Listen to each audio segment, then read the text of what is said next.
Chapter 401 divine Epiphany. ব্যাকল্যান্ড মন্দিরের মতো দেখতে একটা বেজমেন্টের ভেতর।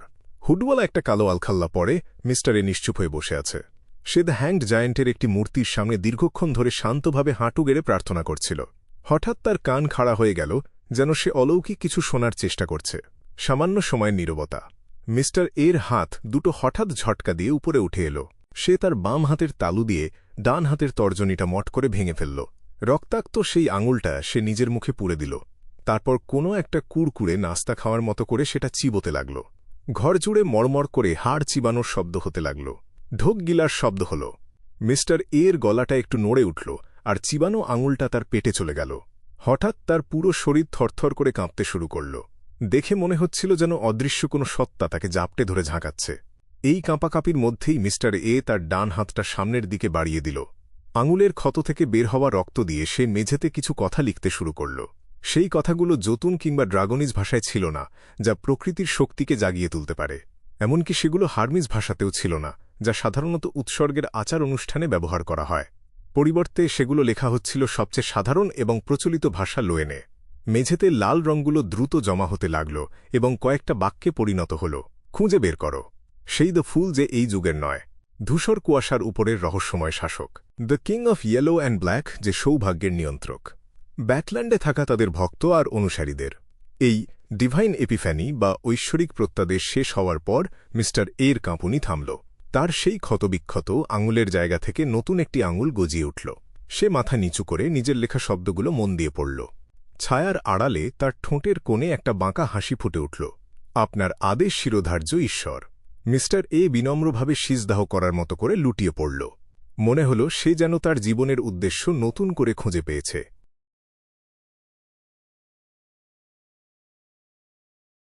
সিটি অফ সিলভার বা রূপার শহর স্পায়ারের একদম চূড়ায়। এল্ডার লোভিয়া জানালার কাছে গিয়ে দাঁড়াল। সে অন্ধকারের মাঝে নিচের দিকে টিমটিমে মোমবাতির আলোর দিকে তাকিয়ে থাকল। তার চোখের অভিব্যক্তি কিছুটা নরম হয়ে এল।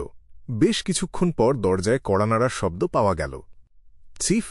এল্ডার লোভিয়া দ্রুত ঘুরে দাঁড়াল এবং হাসি মুখে আগন্তুককে অভ্যর্থনা জানাল। দরজাটা নিজে থেকেই পেছনের দিকে খুলে গেল। বাইরে দাঁড়িয়ে থাকা মানুষটি আর কেউ নয়, স্বয়ং demon hunter Colin Iliad. Colin ইলিয়াডের গায়ে একটা বাদামি কোট এবং কোমরের চারপাশে চামড়ার বেল্ট জড়ানো ছিল, যেটাতে অনেকগুলো গোপন পকেট রয়েছে। লোভিয়া, অনুসন্ধানকারী দলের অস্বাভাবিক আচরণের সত্যতা যাচাই করা হয়েছে। মিস্টার কলিন বেশ শান্ত গলায় কথাগুলো বলল। দলের ক্যাপ্টেন হিসেবে তোমার অবস্থা যাই হোক না কেন, তোমাকে এখন 3 দিন অন্ধকূপে বন্দী থাকতে হবে। গ্লোরি ক্রাউনের মাধ্যমে তোমাকে পবিত্র করার প্রক্রিয়া সম্পন্ন করা হবে। তুমি নিশ্চয়ই জানো যে এটাই আমাদের নিয়ম।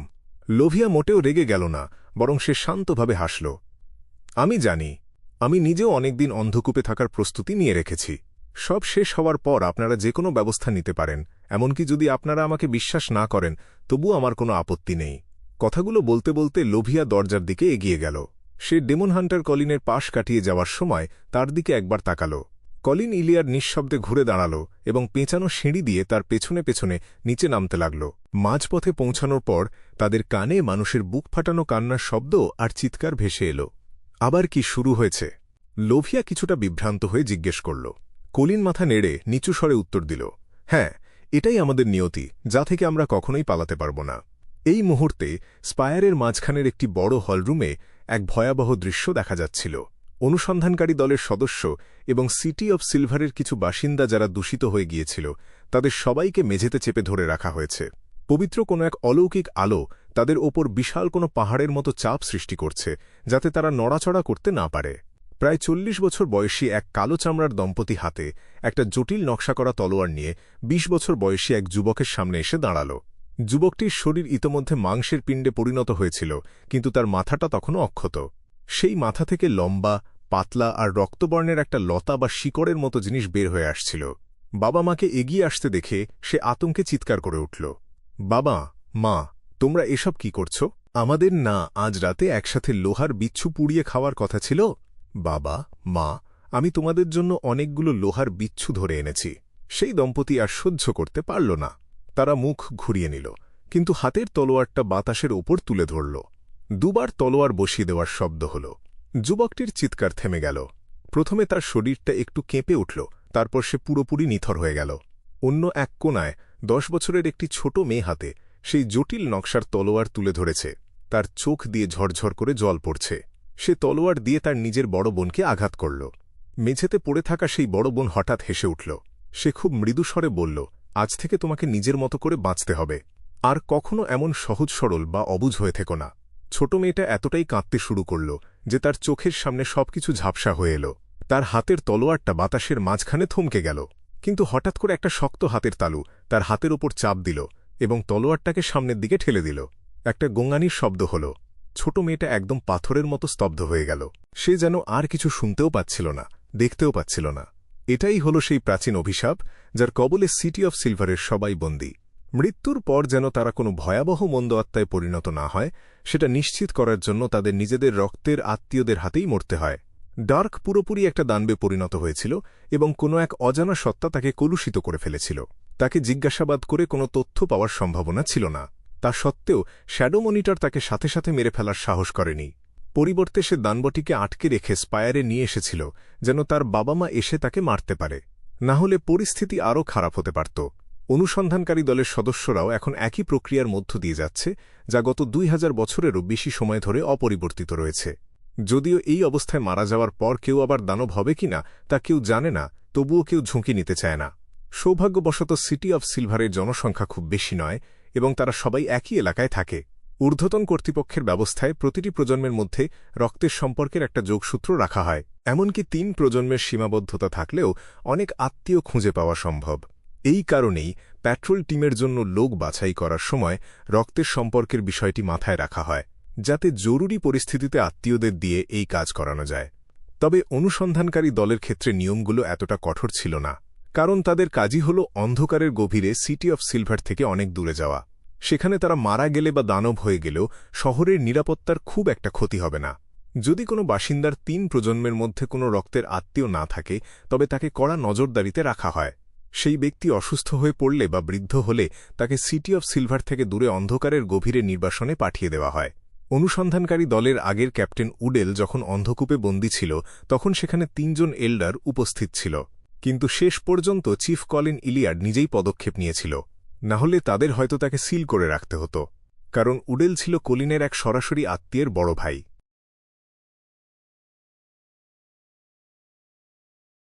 শেফার্ড লোভিয়া এবং ডেমন হান্টার কলিন নিঃশব্দে স্পায়ারের একদম নিচের তলায় এসে পৌঁছাল। কয়েকজন ডন প্যালাডিন তাদের সাথে ছিল। তারা সবাই মিলে অন্ধকূপের একদম শেষ মাথায় গিয়ে থামল। শিগগিরই তারা একটি সেলের সামনে দাঁড়াল। ডন প্যালাডিনরা কিছুটা দূরত্ব বজায় রেখে সেখানে অবস্থান নিল। লোভিয়া খুব স্বাভাবিকভাবে ঘরের ভেতর ঢুকে গেল। সেখানে শুধু একটা বিছানা, একটা টেবিল আর একটা মোমবাতি ছিল। লোহা দিয়ে তৈরি দরজাটা বন্ধ হওয়ার আগে সে তার ছাই রঙের চোখ জোড়া দিয়ে মিস্টার কলিন ইলিয়াডের দিকে তাকাল। চিফ, আপনি একবার আমাকে বলেছিলেন যে সিটি অফ সিলভারের কোনো বাসিন্দা যদি অন্ধকারের গভীরে মারা যায়, তবে তারা সাথে সাথে মন্দ আত্মায় পরিণত হয় না। সেটা হতে কয়েকদিন সময় লাগে। তাই অনুসন্ধানকারী দলের অন্য সদস্যদের হাতে তাদের থেকে দূরে সরে যাওয়ার জন্য যথেষ্ট সময় থাকে। কলিন মাথা নেড়ে সম্মতি জানাল। লোভিয়া চোখ বন্ধ করল এবং তার মুখে একটা বিষণ্ণ হাসি ফুটে উঠল। 2 মাস আগের এক অভিযানে আমার দলের একজন সদস্য আমার চোখের সামনে মারা গিয়েছিল। আমি তখন সবার থেকে আলাদা হয়ে যাওয়ার ভান করেছিলাম। সেখানে 5 দিন অপেক্ষা করেছিলাম, কিন্তু সে কোনো মন্দ আত্মায় পরিণত হয়নি। ডেমন হান্টার কলিন চুপচাপ তার দিকে তাকিয়ে থাকল। ভারী লোহার দরজাটা সশব্দে বন্ধ হয়ে সিল হয়ে যাওয়ার আগ পর্যন্ত সে একটি শব্দ উচ্চারণ করল না।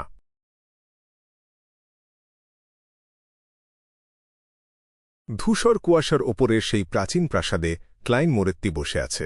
কিছুক্ষণ অপেক্ষা করার পর ক্লাইন দেখল যে লিটল সান বা ডেরিক বার্গের সেই লাল রঙের নক্ষত্রটির কোনো পরিবর্তন হচ্ছে না। তখন সে স্বস্তির নিঃশ্বাস ফেলল। তার মানে ডেরিক সফল হয়েছে। ক্লাইন নিজের কপাল ঘষল, তারপর তার আধ্যাত্মিক সত্তা দিয়ে শরীরকে জড়িয়ে নিয়ে বাস্তব পৃথিবীতে ফিরে এল।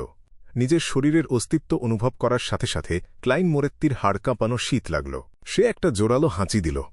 দ্রুত নিজের চারপাশের আধ্যাত্মিক দেয়াল সরিয়ে সে বিছানায় ঢুকে পড়ল। কিন্তু দুর্ভাগ্যবশত তার বিছানাটা ততক্ষণে বরফের মতো ঠান্ডা হয়ে গিয়েছিল। ভাগ্য ভালো যে ধূসর কুয়াশায় থাকার সময় শরীরটা কিছুটা সুরক্ষা পায়, না হলে কাল নির্ঘাত ঠান্ডা লেগে যেত। ক্লাইন কম্বলটা ভালো করে মুড়ি দিয়ে একটা দীর্ঘশ্বাস ছাড়ল। এই পরিস্থিতি দেখে তার আগের জীবনের একটা কৌতুকের কথা মনে পড়ে গেল। শরীর গরম করার মূল মন্ত্র হল কাঁপুনি। বিছানাটা আবার গরম হওয়ার আগ পর্যন্ত সে অলসভাবে নানা কথা ভাবতে লাগল। হ্যাঁ, ইদানিং আমার হাতে তেমন কোনো জরুরি কাজ নেই। দ্য ম্যাজিশিয়ান পশনের নীতিগুলো মোটামুটি আয়ত্তে চলে এসেছে। এখন যদি আমি অসম্ভব কোনো কাজ করতে না যাই এবং শুধু স্বাভাবিকভাবে অভিনয় চালিয়ে যাই, তবে ইংরেজি নববর্ষের কাছাকাছি সময়ের মধ্যে এই পশনটা হজম হয়ে যাওয়ার কথা। পরবর্তী কাজ হল ফেসলেস পশনের জন্য দরকারি উপকরণ জোগাড় করা এবং টাকা জমানো। কিন্তু এগুলো হুট করে করার মতো কিছু নয়। ক্লাইনের মনের সেই উত্তেজনা ধীরে ধীরে কমে এলো। সে ভাবল আগামী 2-3 দিন একটু বিশ্রাম নেবে। বিছানা গরম হওয়ার সাথে সাথে সে কখন যে ঘুমিয়ে পড়ল তা নিজেও বুঝতে পারল না। যখন তার ঘুম ভাঙল তখন সে গির্জার ঘণ্টার শব্দ শুনতে পেল। 8 বার ঘণ্টা বাজল।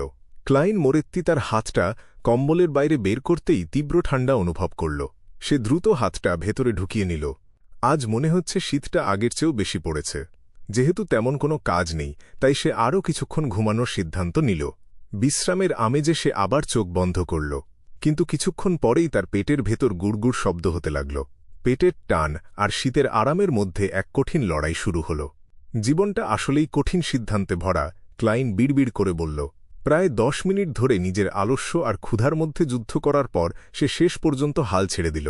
সে বিছানা থেকে উঠে পাশের বাথরুমে ছুটে গেল। জামাকাপড় বদলে আর হাত মুখ ধুয়ে সে নিচতলায় নেমে এল। সে ঠিক করল আজ ফেইনাপটার নুডলস রান্না করবে। এবার সে দোকান থেকে কেনা মাংসের সস ব্যবহার করল না। পরিবর্তে সে 2 দিন আগে নিজের বানানো মাংসের পেস্ট ব্যবহার করার সিদ্ধান্ত নিল। নিজের স্মৃতিশক্তি কাজে লাগিয়ে সে খুব সাবধানে উপকরণগুলো বেছে নিয়ে এই পেস্ট তৈরি করেছিল। যদিও 2 জগতের উপকরণের মধ্যে কিছুটা পার্থক্য আছে, তাই একদম হুবহু আগের মতো স্বাদ পাওয়া সম্ভব নয়। তা সত্ত্বেও চেখে দেখার পর ক্লাইনের কাছে এটা বেশ ভালোই লাগল। খুব অল্প সময়ের মধ্যেই তার সামনে এক বাটি ফেইনাপটার নুডলস হাজির হল। ক্লাইনের কাছে মনে হল সকালটা আসলেই দারুণ। এই জগতের রীতি অনুযায়ী সে খাওয়ার সময় সংবাদপত্রগুলো খুঁটিয়ে দেখতে লাগল। সে প্রথমেই দেখে নিল আই অফ উইজডম কোনো বিজ্ঞাপন দিয়েছে কিনা। গতরাতের পরিকল্পনা অনুযায়ী সে আজ একটু আনন্দ ফুর্তি করতে চায়। তাই সে ভাবছিল কোনো কনসার্ট, অপেরা নাকি নাটক দেখতে যাবে। ওয়েস্ট বারো, হিলস্টন বারো বা চেরুড বারোর মিউজিক হলগুলোর টিকিটের দাম অন্তত 6 সলি। আর কোনো নামকরা শিল্পী থাকলে সেটা কয়েক পাউন্ড পর্যন্ত হতে পারে। সাধারণ মানুষের জন্য বানানো মিউজিক হলগুলোর খরচ 6 থেকে 9 পেন্সের মতো। আর ইস্ট বারোর গরিব মানুষের জন্য যে জায়গাগুলো আছে সেখানে মাত্র 1 পেন্স খরচ করলেই চলে। ক্লাইন আজকের বিনোদনের জায়গা বেছে নেওয়ার জন্য প্রয়োজনীয় কাগজগুলো উল্টেপাল্টে দেখছিল। ঠিক সেই মুহূর্তে দরজার বেল বেজে উঠল। Ding dong.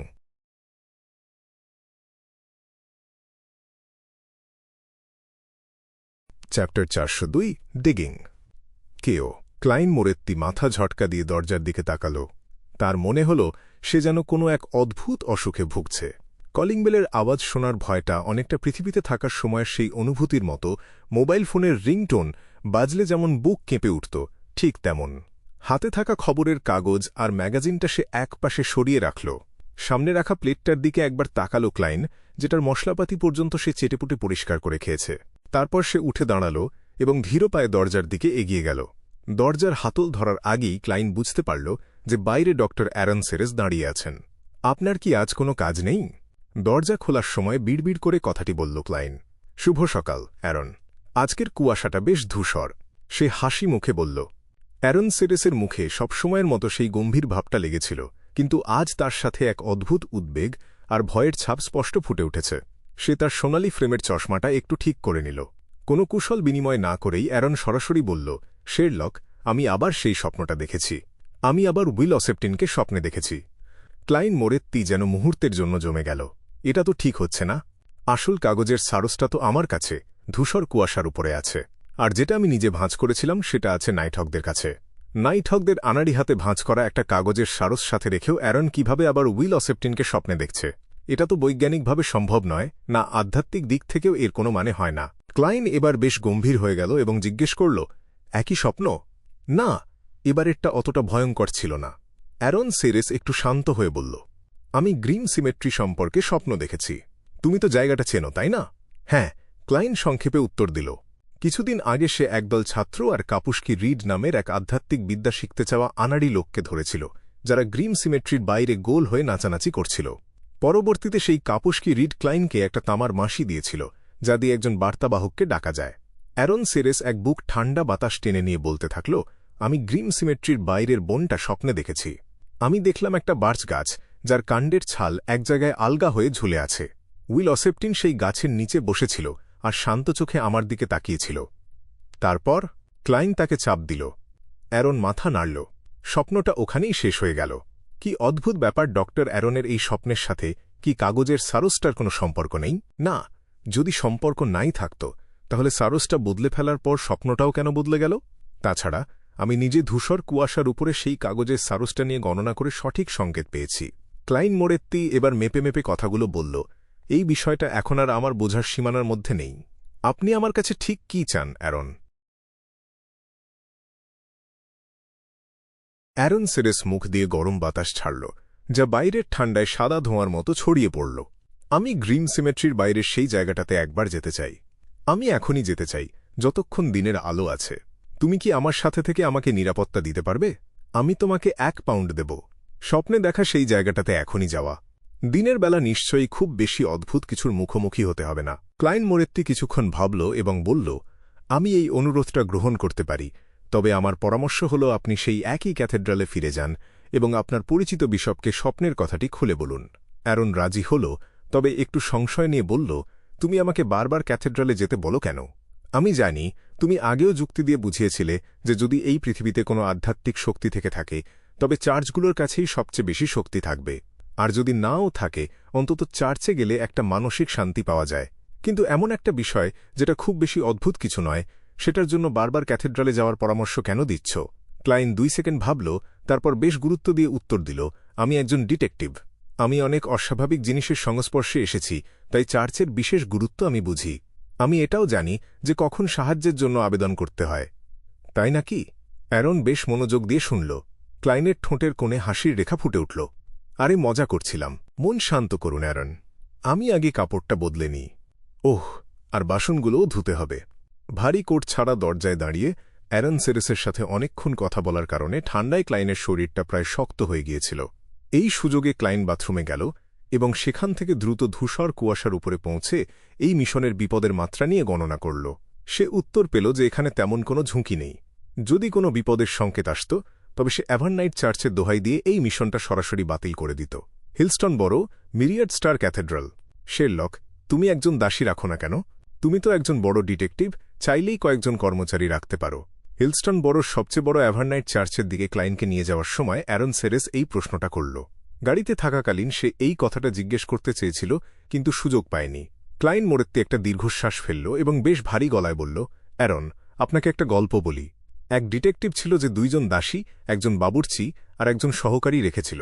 তার দিনকাল ভালোই কাটছিল, কিন্তু একদিন সে একটা মামলার দায়িত্ব নিল এবং খুনিকে ধরে ফেলল। সেই খুনি ছিল অত্যন্ত ভয়ঙ্কর আর নিষ্ঠুর। সে প্রতিশোধ নেওয়ার জন্য ডিটেকটিভের বাড়িতে লুকিয়ে ঢুকে পড়ল। সেই ডিটেকটিভ লড়াইয়ে ওস্তাদ ছিল, তাই তার নিজের খুব বেশি ক্ষতি হয়নি, সামান্য আহত হয়েছিল মাত্র। কিন্তু তার 2 কর্মচারী তার জন্য প্রাণ হারাল। বুঝতে পারছেন অ্যারন? বুঝতে পারছি। অ্যারনের গলায় সহানুভূতির সুর শোনা গেল। শেরলক, আমি জানতাম না যে তোমার এমন কোনো অভিজ্ঞতা আছে। না, এই গল্পের মূল চরিত্রের সাথে আমার কোনো সম্পর্ক নেই। আমি স্রেফ গল্পটা বানিয়ে বলেছি। আমি তো আর আপনাকে সরাসরি বলতে পারি না যে আমি অনেক অদ্ভুত আর আধ্যাত্মিক রহস্যের সাথে জড়িত। আমার বাড়িতে এমন অনেক গোপনীয়তা থাকে যা কাউকে জানানো সম্ভব নয়, তাই দাসী না রাখাই ভালো। ক্লাইন সামনের দিকে তাকিয়ে লম্বা একটা দীর্ঘশ্বাস ফেলল। তার ঘর পরিষ্কার করার কাজটা সপ্তাহে 2 বার হয়, আর সেটা মূলত মিসেস টেলিন স্যামারের দাসী করে দেয়। সে এসে শুধু খুব সাধারণ পরিষ্কার পরিচ্ছন্নতাটুকু করে যায় এবং তার জন্য প্রতিবার 1 শিলি করে খরচ হয়। কথা বলতে বলতে তারা 2 জনে মিরিয়াড স্টার ক্যাথেড্রালের হলের ভেতর ঢুকে পড়ল। ভেতরটা ছিল অন্ধকার, নিস্তব্ধ এবং মোমবাতিহীন, পুরোপুরি এভারনাইট চার্চের নিজস্ব শৈলীতে সাজানো। হলের একদম সামনে একটি বেদি ছিল যেটাতে ডার্ক সিক্রেট অ্যাম্বলেম খোদাই করা। সেখানকার তারাগুলো মুক্ত দিয়ে তৈরি ছিল, যেগুলো নিজে থেকেই আলো দিচ্ছিল, আর রক্তবর্ণের চাঁদটা তৈরি করা হয়েছিল চুনি পাথর দিয়ে। বাকি পুরো হোলটা রাতের অন্ধকারের মতো কালো হয়েছিল। এক নজরে দেখলে মনে হয় পুরো জায়গাটা অসংখ্য আলোক বিন্দুতে ভরে আছে, আর রক্তিম আলো চারপাশকে এক অপার্থিব পবিত্রতায় ভরিয়ে দিয়েছে। তবে ক্লাইনের মনে হল টিঙ্গেনের সেন্ট সেলেনা ক্যাথেড্রালের নকশাটা এর চেয়ে অনেক বেশি ভালো ছিল। সেই হলটা ছিল ঘুটঘুটে অন্ধকার, আর সামনের দিকের ছোট ছোট ছিদ্র দিয়ে আসা আলোয় সেটাকে অবিকল তারাময় আকাশের মতো মনে হতো। সেটা দেখলে যে কেউ ভেতর থেকে একটা ভক্তি আর সম্ভ্রম বোধ করত। তবে ওমন নকশার একটা সমস্যা আছে, রাতে সেটার কোনো কার্যকারিতা থাকে না। ক্লাইন মোরেত্তি একটি চেয়ারে বসল এবং মাথা থেকে হ্যাটটা নামিয়ে তার কালো শক্ত কাঠের লাঠিতে ভর দিয়ে বসল। অ্যারন সেরেস বিশপের খোঁজে করিডোর দিয়ে হোলের ভেতরের দিকে এগিয়ে গেল। এত বড় একটা হোলে বসে এবং অন্যান্যদের নিবিষ্ট মনে প্রার্থনা করতে দেখে ক্লাইনের মনটা হঠাৎ শান্ত হয়ে গেল। ভেবে দেখলে এটা আমার মাত্র তৃতীয়বার অ্যাভারনাইট দেবীর ক্যাথেড্রালে আসা। সে নিজের মনেই একবার মৃদু হাসল।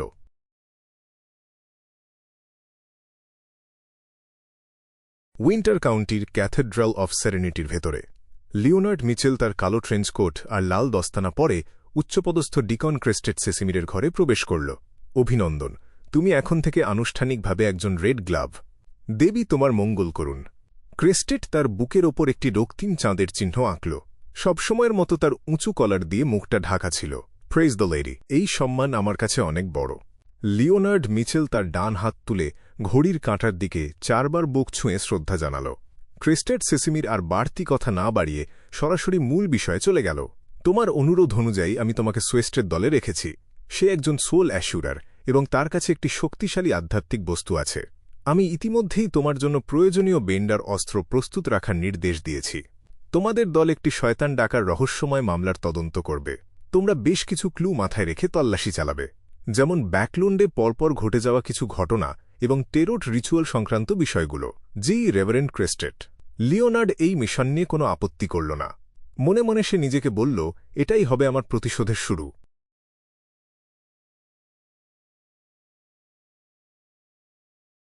ওয়েস্ট বরো গ্রিম সিমেট্রির সীমানার একদম কাছে ক্লাইন মোরেত্তি ড. অ্যারন সেরেসের সাথে বেশ কিছুক্ষণ ধরে পাশের বনটাতে ঘুরে বেড়াল। বাতাসে ভাসতে থাকা ধূসর ছাইয়ের মতো ধুলোর কারণে তারা দুজনেই মাঝে মাঝে কাশছিল। হয়তো তেমন কোনো গাছ এখানে নেই। স্বপ্ন সবসময় বাস্তবের হুবহু প্রতিচ্ছবি হয় না। খুঁজতে খুঁজতে ক্লান্ত হয়ে অ্যারন নিজেই এবার সংশয়ে পড়ে গেল। ভাগ্যিস আমি জিনিস খুঁজে বের করতে ওস্তাদ। ক্লাইন তার লাঠি দিয়ে একদিকে ইশারা করে বলল, চলুন ওদিকটাতে একবার শেষ চেষ্টা করে দেখি। ঠিক আছে। অ্যারন সেরেস বুক ভরে শ্বাস নিল। কিছুক্ষণ হাঁটার পর অ্যারন হঠাৎ থমকে দাঁড়াল এবং তেরছাভাবে সামনের দিকে আঙুল তাক করে বলল, ওই তো ওখানে। ওখানে প্রায় 10-12 মিটার দূরে একটা বার্চ গাছ শান্ত হয়ে দাঁড়িয়েছিল, যার গায়ের ছাল এক জায়গায় আলগা হয়ে ঝুলে আছে। গাছটা যেন তাদের জন্যই অপেক্ষা করছিল। এটা হুবহু আমার স্বপ্নের সেই গাছটার মতো, অ্যারন বেশ দৃঢ়ভাবে বলল। ক্লাইন মোরেত্তি হাসল, তবে সে বেশ সতর্ক ছিল। সে বলল, কিন্তু এখানে তো উইল অসেপ্টিন নেই।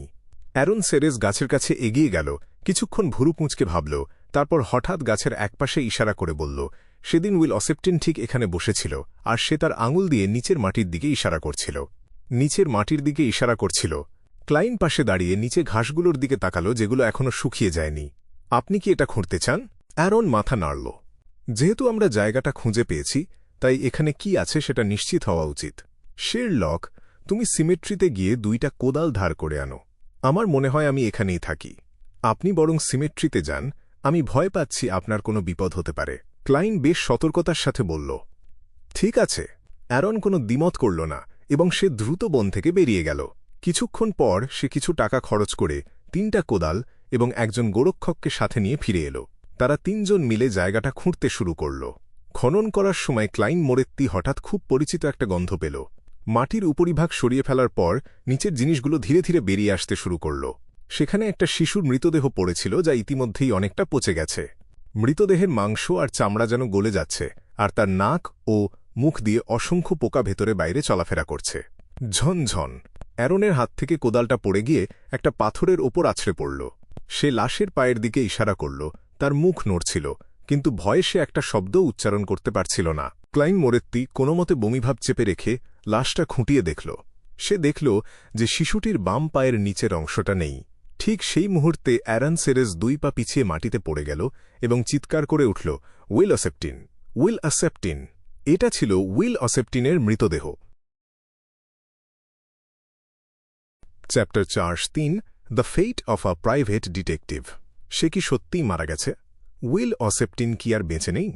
আর তাকে দেখে তো মনে হচ্ছে যে সে বেশ অনেকদিন আগেই মারা গেছে। এটা কি কোনো সাজানো নাটক হতে পারে? ক্লাইন মোরেত্তি বেশ অবাক হয়ে আর কিছুটা সন্দেহ নিয়ে সেই বাচ্চাটার মৃতদেহের দিকে তাকিয়ে থাকল।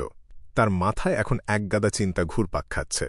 তার জানা মতে উইল অসেপ্টিন সাধারণ কোনো শিশু ছিল না। সে হয়তো মনস্টার পাথওয়ের সিকোয়েন্স 1 স্নেক অফ মার্কারির সাথে কোনোভাবে যুক্ত ছিল। সেই ভাগ্য গণনার খেলায় উইল শুধু একবার বলেছিল, ডাক্তার সাহেব, আপনার ভাগ্য খারাপ হতে যাচ্ছে।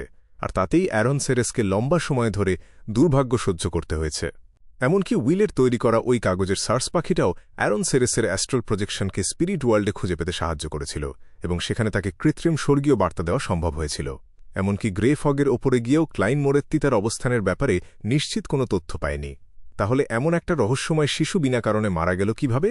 সে কি অ্যারন সেরেসের সেই স্বপ্নগুলো দেখার আগেই মারা গিয়েছিল? আর তার পরিবারেরই বা কী হল? ক্লাইন তার চোখ সরু করে মৃতদেহটার দিকে তাকাল। তীব্র বমি ভাব হওয়া সত্ত্বেও ক্লাইন মোরেত্তি পচে যাওয়া লাশটাকে খুঁটিয়ে খুঁটিয়ে পরীক্ষা করতে লাগল। সে লক্ষ্য করল যে লাশের চারপাশে মাটির ওপর কিছু ছেঁড়া টারট কার্ড পড়ে আছে। ক্লাইন তার আধ্যাত্মিক অনুধাবন ক্ষমতা দিয়ে বুঝতে পারল যে সামনের এই লাশটা আসলে উইল অসেপ্টিনের হওয়ার সম্ভাবনাই সবচেয়ে বেশি। ব্যাপারটা সত্যিই খুব অবাক করার মতো, আর এটা বোঝা বেশ কঠিন। আমার বোধহয় একটু পরে গ্রে ফগের উপরে যাওয়া উচিত এবং পরীক্ষা করা উচিত যে এটা উইলের কোনো সাজানো মৃত্যু কি না, ক্লাইন ভাবল।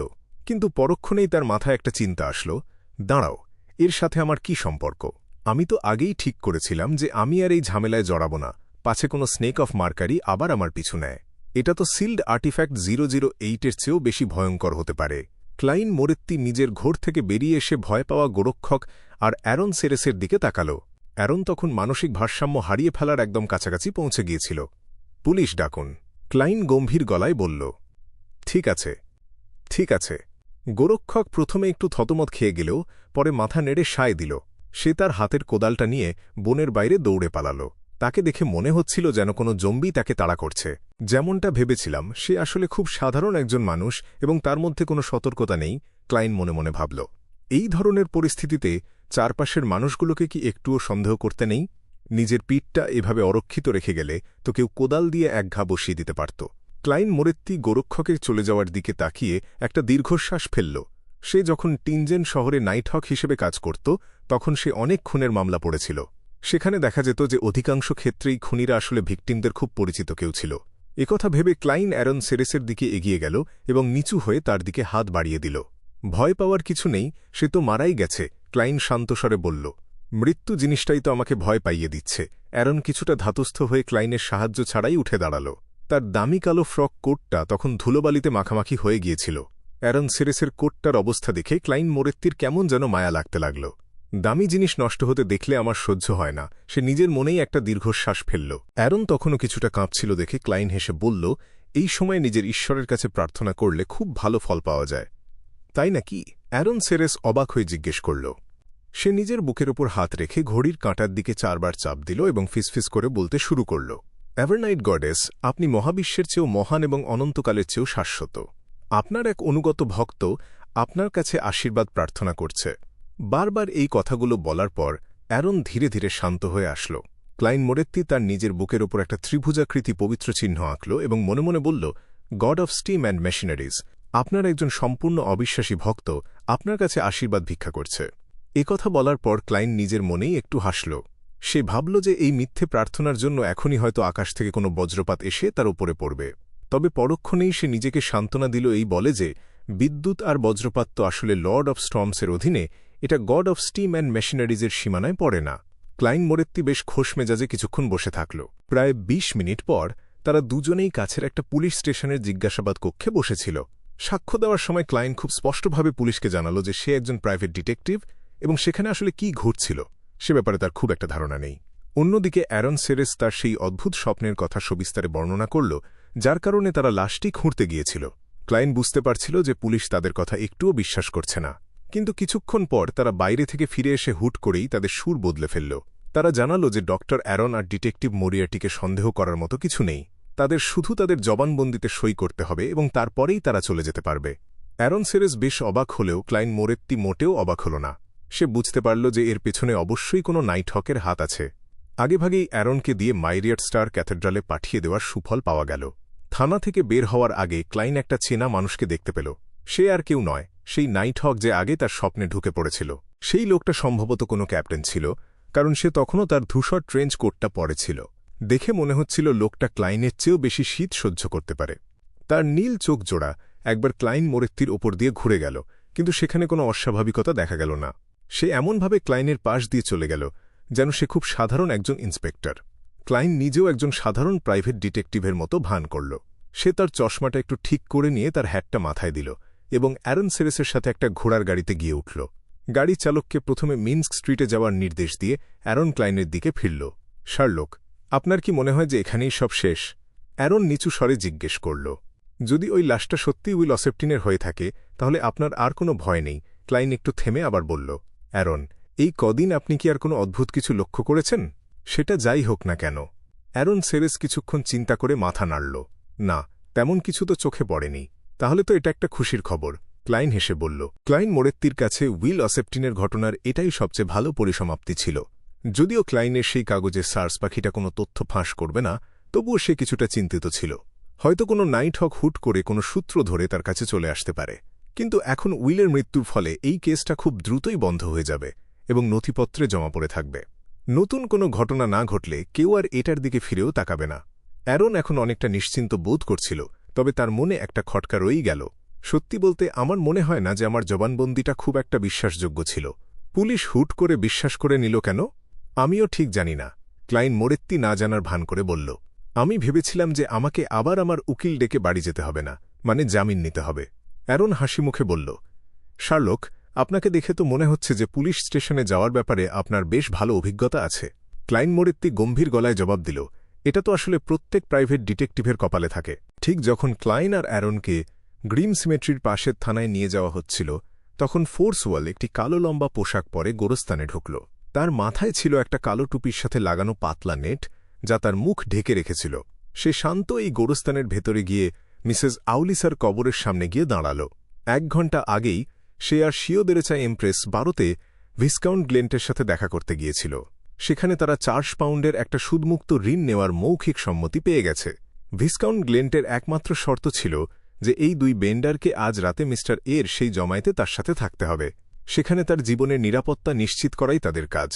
ভিসকাউন্ট আসলে একটি রয়্যাল জেলিফিশের বিষাক্ত ক্রিস্টাল কেনার জন্য খুব মরিয়া হয়ে উঠেছিল। সেটা পেলে সে তার অ্যাপোথেকারি পশম তৈরির কাজ শেষ করতে পারবে। অড্রি হল তাদের পারিবারিক ধনভাণ্ডার থেকে একটি পূর্ণবয়স্ক ফ্লাইং ইউনিকর্নের শিং খুঁজে পেয়েছিল। সে বিজ্ঞানের পরীক্ষা করার নাম করে সেখান থেকে একটা বের করে নিয়েছে এবং তা দিয়ে সে তার ধারের একটা বড় অংশ পরিশোধ করেছে। অড্রে ভিসকাউন্ট গ্লেন্টের কাছে আর একটা শর্তও দিয়েছিল।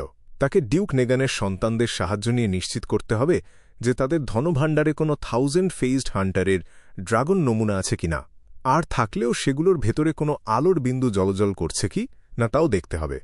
ঋণের টাকা ঠিক হয়ে যাওয়ার পর ফোর্সওয়াল মিস্টার ফুলের কাছে প্রার্থনা করার জন্য তাড়াহুড়ো করল না, কারণ খুব দ্রুত সবকিছু হয়ে গেলে শিওদেরেচা তাকে সন্দেহ করতে শুরু করতে পারে। তাই সেই সুযোগে ফোর্স তার পোশাক বদলে একটা ঘোড়ার গাড়ি ভাড়া করে ওয়েস্টবরোর উপকণ্ঠে গ্রিম সিমেট্রিতে চলে আসল। বেন্ডার বৈশিষ্ট্যের অবিনশ্বরতা আর সংরক্ষণের নিয়মটা জানার পর ফোর্স বুঝতে পারল যে তাকে অ্যাপ্রেন্টিস বানানোর মূল উপাদানটি মিসেস আউলিসার রেখে যাওয়া বৈশিষ্ট্যই ছিল। এক অর্থে বলতে গেলে সে মিসেস আউলিসার শক্তির উত্তরাধিকারী হয়েছিল। তাই সে একবার এখানে এসে তাকে ধন্যবাদ জানাতে চেয়েছিল। ফোর্স কবরের সামনে এক তোড়া সাদা ফুল রেখে শ্রদ্ধা জানাল। এখন শীতের শুরু, তাই অধিকাংশ ফুলই শুকিয়ে গেছে, কিন্তু ফোর্স তাও কিছু তাজা ফুল জোগাড় করতে পেরেছিল। এই ফুলগুলো আসলে গ্রিনহাউসে চাষ করা হয়েছিল, তাই এগুলোর দামও বেশ চড়া ছিল। ধন্যবাদ সম্রাট রোসেল, আপনার এইসব আবিষ্কারের জন্য।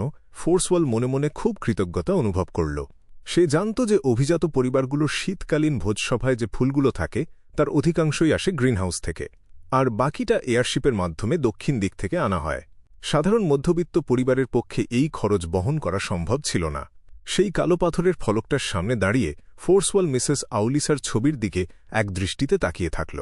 এরপর সে নিচু হয়ে ফুলগুলো রাখল এবং ফিসফিস করে বলল, আপনাকে অনেক ধন্যবাদ। সে সাথে সাথে সোজা হয়ে দাঁড়াল এবং চোখ বন্ধ করে পুরনো স্মৃতিগুলো মনে করতে লাগল। এমন সময় সে একজন বৃদ্ধ মানুষের গলা শুনতে পেল। আপনি সত্যিই খুব দয়ালু আর ভালো মনের একজন মহিলা। ফোর্স চোখ মেলে তাকিয়ে দেখল যে সেখানে লরেন্স নর্ড দাঁড়িয়ে আছেন।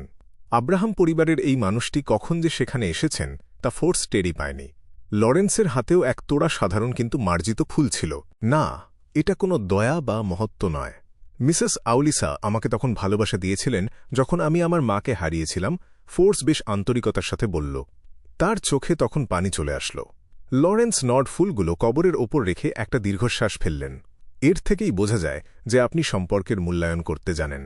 তারা কিছুক্ষণ গল্প করল। ফোর্স যখন চলে যাওয়ার জন্য পা বাড়াল, তখন লরেন্স তাকে বিদায় জানাতে গিয়ে হুট করে কাশতে শুরু করলেন। কাশতে কাশতে তার অবস্থা খুব খারাপ হয়ে গেল। এমনকি তার পা কাঁপতে শুরু করল এবং তিনি মাটিতে পড়ে গেলেন। দেখে মনে হচ্ছিল যেন দম বন্ধ হয়ে লরেন্স এখনই মারা যাবেন। ফোর্সওয়াল একজন পেশাদার ডাক্তার হিসেবে পড়াশোনা করেছিল, তাই সে দেরি না করে তার পাশে গিয়ে বসে পড়ল এবং তাকে প্রাথমিক চিকিৎসা দিতে শুরু করল। কিছুক্ষণ পর লরেন্সের অবস্থা কিছুটা স্বাভাবিক হল। তিনি তার মুখের কোণা থেকে লালা মুছে ফেললেন এবং ফোর্সের দিকে তাকিয়ে একটু হাসলেন। ম্যাডাম, আপনি কি আমাকে আমার হোটেল পর্যন্ত পৌঁছে দেবেন? লরেন্স নড ক্ষীণ স্বরে জিজ্ঞেস করলেন। অবশ্যই, চলুন। ফোর্স তাকে উঠে দাঁড়াতে সাহায্য করল। লরেন্স নড সামনের দিকে তাকিয়েছিলেন, কিন্তু তার দৃষ্টি তখন ঝাপসা হয়ে আসছিল। তিনি আবার হালকা একটু কাশলেন এবং করুণ সুরে বললেন, মনে হচ্ছে আমার জীবনের সময় ফুরিয়ে এসেছে।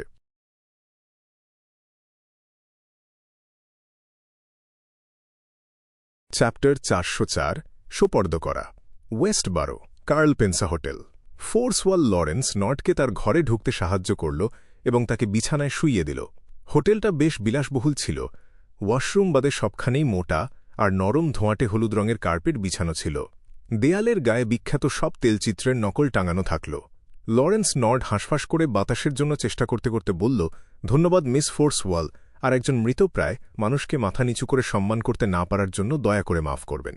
ফোর্স তাকে সান্ত্বনা দিয়ে বলল, না মিস্টার লরেন্স নড, আপনার সমস্যা অনেকটা কমে গেছে। একজন প্রাক্তন ডাক্তার হিসেবে আমি আপনাকে নিশ্চিত করে বলতে পারি যে আপনি এখনও বাঁচবেন। একটু বিশ্রাম নেওয়ার পর আমরা কোনো ক্লিনিক বা হাসপাতালে যাব। লরেন্স হাসল। সে বলল, আমি আমার শারীরিক অবস্থা খুব ভালো করে জানি, আপনাকে আমাকে সান্ত্বনা দিতে হবে না। তাছাড়া আমি একজন শৌখিন জ্যোতিষী, আমি আগেই পূর্বাভাস পেয়েছি যে ব্যাকলুন্ডের এই হোটেলেই আমার মৃত্যু হবে।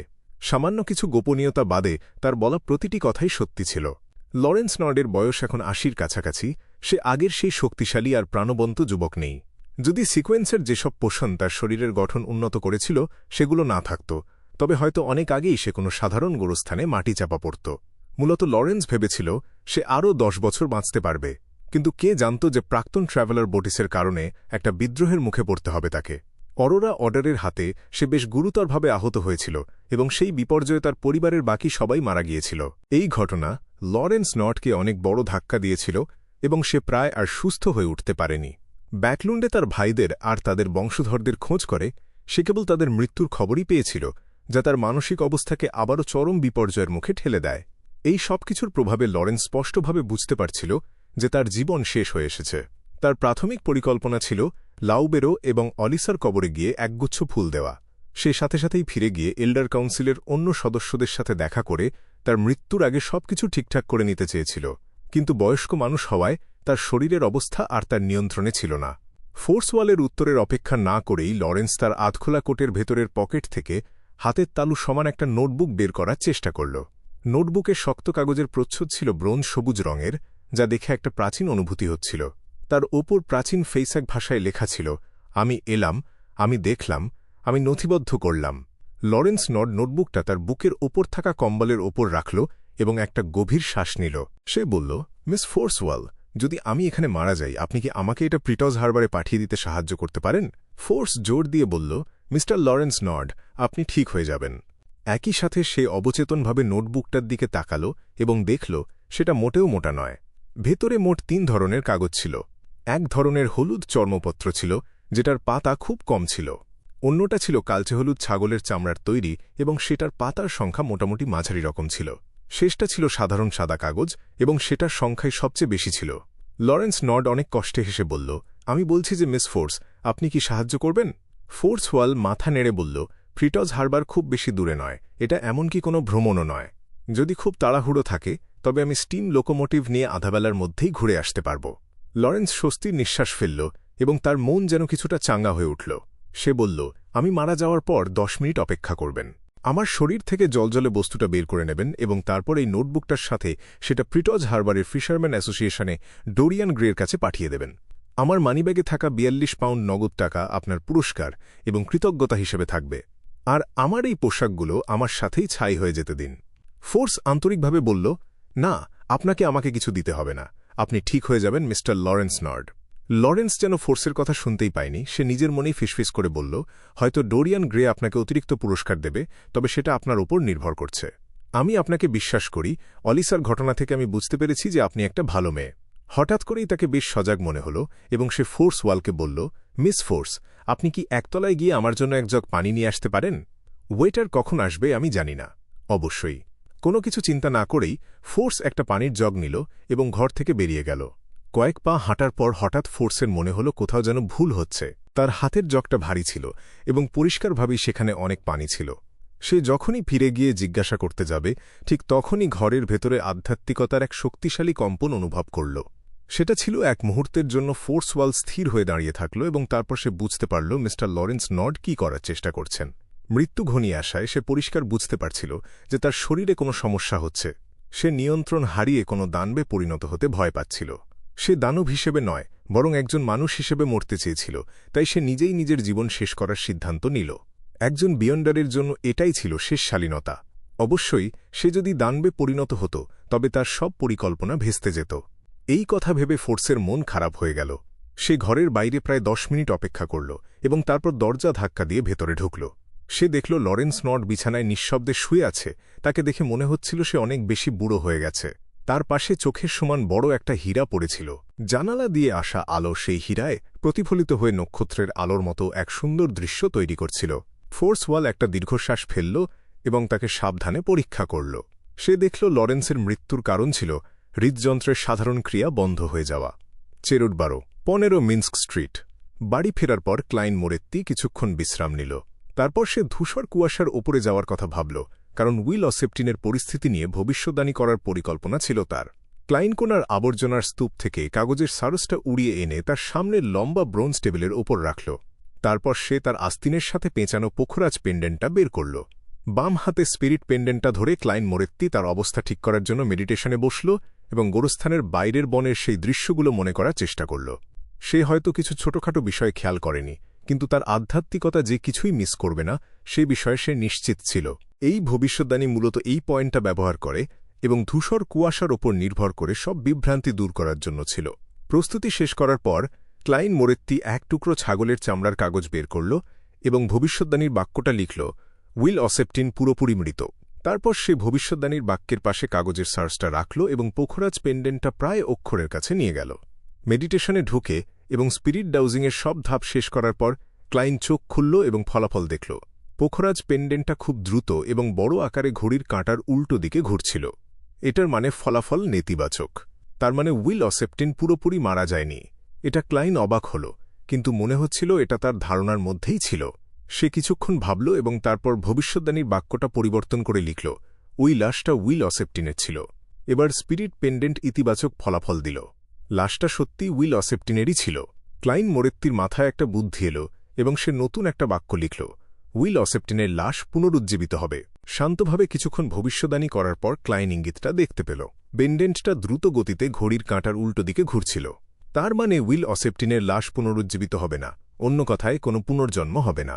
মনে হচ্ছে উইল অসেপ্টিন স্বেচ্ছায় অথবা বাধ্য হয়ে তার আগের শরীর ত্যাগ করেছে এবং সে অন্য কোনো উপায়ে বেঁচে আছে। এই ঘটনার সাথে কি স্নেক অফ মার্কিউরির কোনো সম্পর্ক আছে?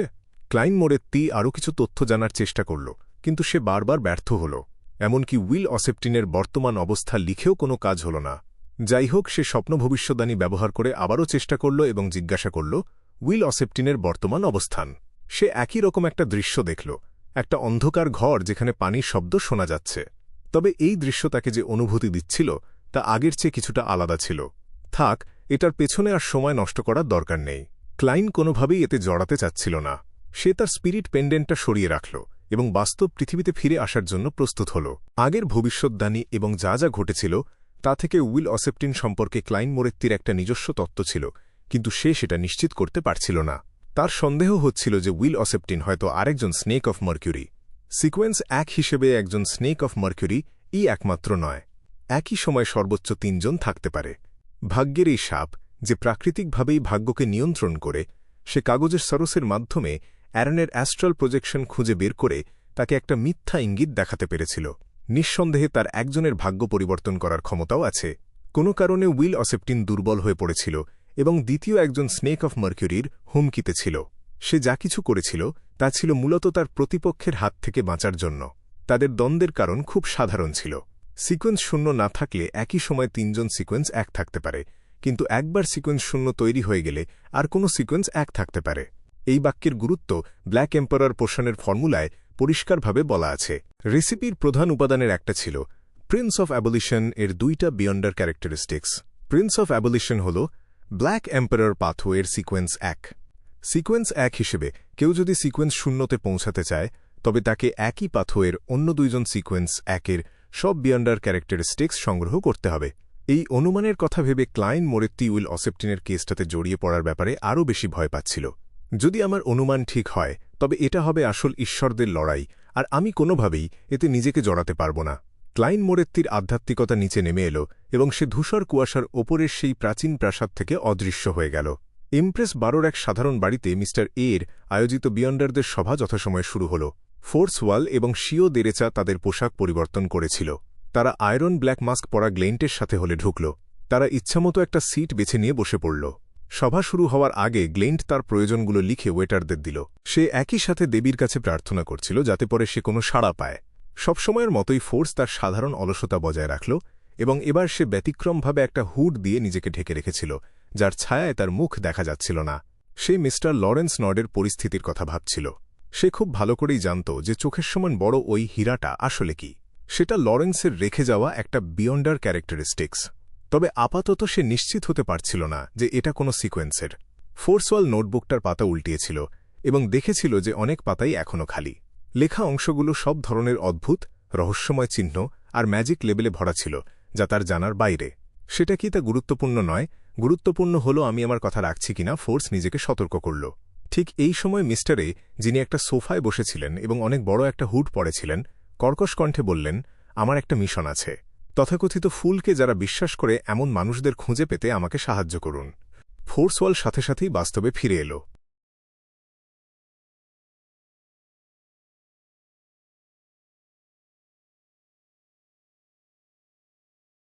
Chapter 4-5 cult the full. Mister এর আড্ডায় যারা এসেছিল তারা সবাই এই নামটা নিয়ে মনে মনে ভাবতে লাগল। অনেকেই তাদের সঙ্গীদের সাথে নিচু গলায় আলোচনা করছিল যে তারা কখনো এই ধরনের বিশ্বাসের কারো দেখা পেয়েছে কিনা। এমন উপাসক দল আবার কবে জন্ম নিল? একজন ফিসফিস করে জিজ্ঞেস করল। ঠিক তখনই মিস্টার এ তার পাশের পরিচারককে একটা ব্ল্যাকবোর্ড ধরতে ইঙ্গিত করল। সেখানে লোয়েন ভাষায় কয়েকটা লাইন লেখা ছিল। লাইনগুলো ছিল এরকম: এই যুগের বাইরের এক দ্য ফুল, ধূসর কুয়াশার ওপরের রহস্যময় শাসক, হলুদ আর কালোর রাজা, যার হাতে থাকে সৌভাগ্য। সবাই যখন ব্ল্যাকবোর্ডটার দিকে মনোযোগ দিয়ে তাকিয়ে আছে তখন মিস্টার এ তার কর্কশ আর কানে লাগা গলায় কথা বলে উঠল। মিস্টার এ বলল, এখানে যা লেখা আছে সেটা পড়ার জন্য ভুলেও হার্মিস ভাষা ব্যবহার করবে না। জোটন, ইলভিশ, ড্রাগনিজ বা প্রাচীন হার্মিস ব্যবহার করার তো প্রশ্নই আসে না। এমনকি এই বর্ণনাগুলো সমার্থক কিছু লিখতেও যেও না, তা না হলে ভয়ঙ্কর কিছু ঘটে যাওয়ার সম্ভাবনা আছে। তোমাদের কাজ হল আমাকে এই দ্য ফুলের অনুসারীদের খুঁজে বের করতে সাহায্য করা। অবশ্য তারা নিজেদেরকে ধূসর কুয়াশার ওপরের রহস্যময় শাসক বা সৌভাগ্যের অধিকারী হলুদ আর কালোর রাজার অনুসারী হিসেবেও পরিচয় দিতে পারে। যদি কোনো সূত্র পাও তাহলে সাথে সাথে আমাকে জানাবে। আমি তোমাদের এমন পুরস্কার দেব যা তোমাদের কল্পনার বাইরে। এই বর্ণনাগুলো শুনে তো মনে হচ্ছে কোনো এক অবিশ্বাস্য অস্তিত্বের কথা বলা হচ্ছে। আমি শুধু 7 ঈশ্বরের প্রাচীন ধর্মগ্রন্থে এই ধরনের বর্ণনা দেখেছি। আড্ডার একজন সদস্য বিস্ময়ে চিৎকার করে উঠল। তার সঙ্গী মাথা নেড়ে বলল, অনেক কাল্ট যে সত্তাগুলোতে বিশ্বাস করে তাদের বর্ণনাও প্রায় একই রকম হয়। এটা কি আসলেই কোনো কাল্ট? আড্ডার বাকি সদস্যরা তাদের আলোচনা শুনে অবাক হল। সম্ভবত। সাধারণত যখন আমরা স্পিরিট ওয়ার্ল্ড থেকে কোনো প্রাণীকে ডাকি তখন তার বর্ণনায় 3টি লাইন থাকে, যার একটিতে বলা হয় সে কার আশীর্বাদ পুষ্ট বা সে কার অনুসারী। এই ফরম্যাটটা মোটেও তেমন নয়। অতীন্দ্রিয়বাদে অভিজ্ঞ একজন সদস্য ব্যাখ্যা দিল। সবাই যখন উত্তেজিত হয়ে কথা বলছিল তখন ফোর্সওয়াল প্রায় বোবা হয়ে গিয়েছিল। এটা কি মিস্টার দ্য ফুলের সম্মানসূচক নাম নয়? যদিও এটা লোয়েন ভাষায় লেখা হয়েছে, কিন্তু সে নিশ্চিত যে এটাই সেই নাম। মিস্টার এ কেন মিস্টার দ্য ফুলের অনুসারীদের খুঁজছে? এর পেছনে কি অরোরা অর্ডার আছে? ফোর্সের মাথায় হাজারটা চিন্তা ঘুরপাক খাচ্ছিল। ফোর্স জানত যে মিস্টার এ একজন অরোরা অর্ডারের সদস্য, কারণ কিছুদিন আগে একটি সন্ত্রাসী সংগঠন ইন্টিস রাষ্ট্রদূত বেকারল্যান্ডের হত্যাকাণ্ডের দায় স্বীকার করেছিল। কিছুক্ষণ অবাক হয়ে থাকার পর ফোর্স অবচেতনভাবে নিজেকে একটু গুছিয়ে নিল। সে ভয় পাচ্ছিল যে কেউ হয়তো বুঝে ফেলবে সে ইতিমধ্যে ট্যারট ক্লাবের সদস্য এবং এক অর্থে সে দ্য ফুলের আশীর্বাদ পুষ্ট। আমি তো শুধু সেই কাগজের টুকরোতে থাকা প্রাচীন হার্মিস ভাষায় দ্য ফুলের নামটা পড়েছিলাম আর ধূসর কুয়াশার ওপরে চলে গিয়েছিলাম। এ কথা কেউ জানে না, তাই আমার তদন্তের ভয় পাওয়ার কিছু নেই, কিন্তু সেই কাগজের টুকরোটার সাথে একটা যোগসূত্র আছে। ওটা ভাইকাউন্ট গ্ল্যান্টের কাছ থেকে ধার করা একটা বইয়ে লুকানো ছিল। ফোর্সওয়ালের মাথায় চিন্তাগুলো বিদ্যুৎ বেগে খেলে গেল। এই যুগের বাইরের একদম ফুল, এই কথাটাই কি সেই কাগজে লেখা ছিল না? আমি তো এমনকি একটা অশুভ আত্মার স্বপ্ন দেখেছিলাম। একই সময় জিওর মনে পড়ল সেই ঘটনার কথা, যা তাকে খুব ভয় পাইয়ে দিয়েছিল। কিন্তু বাউন্টি হান্টার হিসেবে দীর্ঘ অভিজ্ঞতার কারণে সে তার চেহারায় কোনো অস্বাভাবিক ভাব প্রকাশ করল না। এরপর জিওর মনে পড়ল সেই কাগজের টুকরোটা কোথা থেকে এসেছিল। ওটা history of the Loen kingdoms aristocracy বইয়ের আলমারিতে লুকানো ছিল। সেই বইটা ভাইকাউন্ট গ্ল্যান্টের লাইব্রেরি থেকে ধার নেওয়া হয়েছিল। হঠাৎ ফোর্স এবং জিও উভয়ের মাথায় একই সাথে একটা নাম ভেসে উঠল, ভাইকাউন্ট গ্ল্যান্ট। ঠিক সেই মুহূর্তে ভাইকাউন্ট গ্ল্যান্ট ব্ল্যাকবোর্ডের দিকে তাকিয়ে বেশ আগ্রহের সাথে নিজেকেই বলল, এই সম্মানসূচক নামটা বেশ বিরল, কিন্তু শুনতে খুব রাজকীয় মনে হচ্ছে। কথাটা শেষ করেই সে বিভ্রান্ত হয়ে পাশে তাকাল এবং ফোর্স ও জিওকে জিজ্ঞেস করল, তোমরা আমার দিকে ওভাবে তাকিয়ে আছো কেন? কিছু না। জিও এবং ফোর্স একই সাথে দ্রুত মাথা নাড়ল।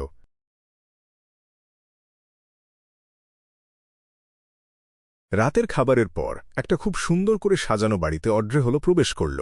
নিজের সাইকোলজি শিক্ষক এসকালান্তের সাথে অড্রে বিশাল গোল্ডেন রিট্রিভার কুকুর সুসিকে নিয়ে লিভিং রুমে ঢুকল।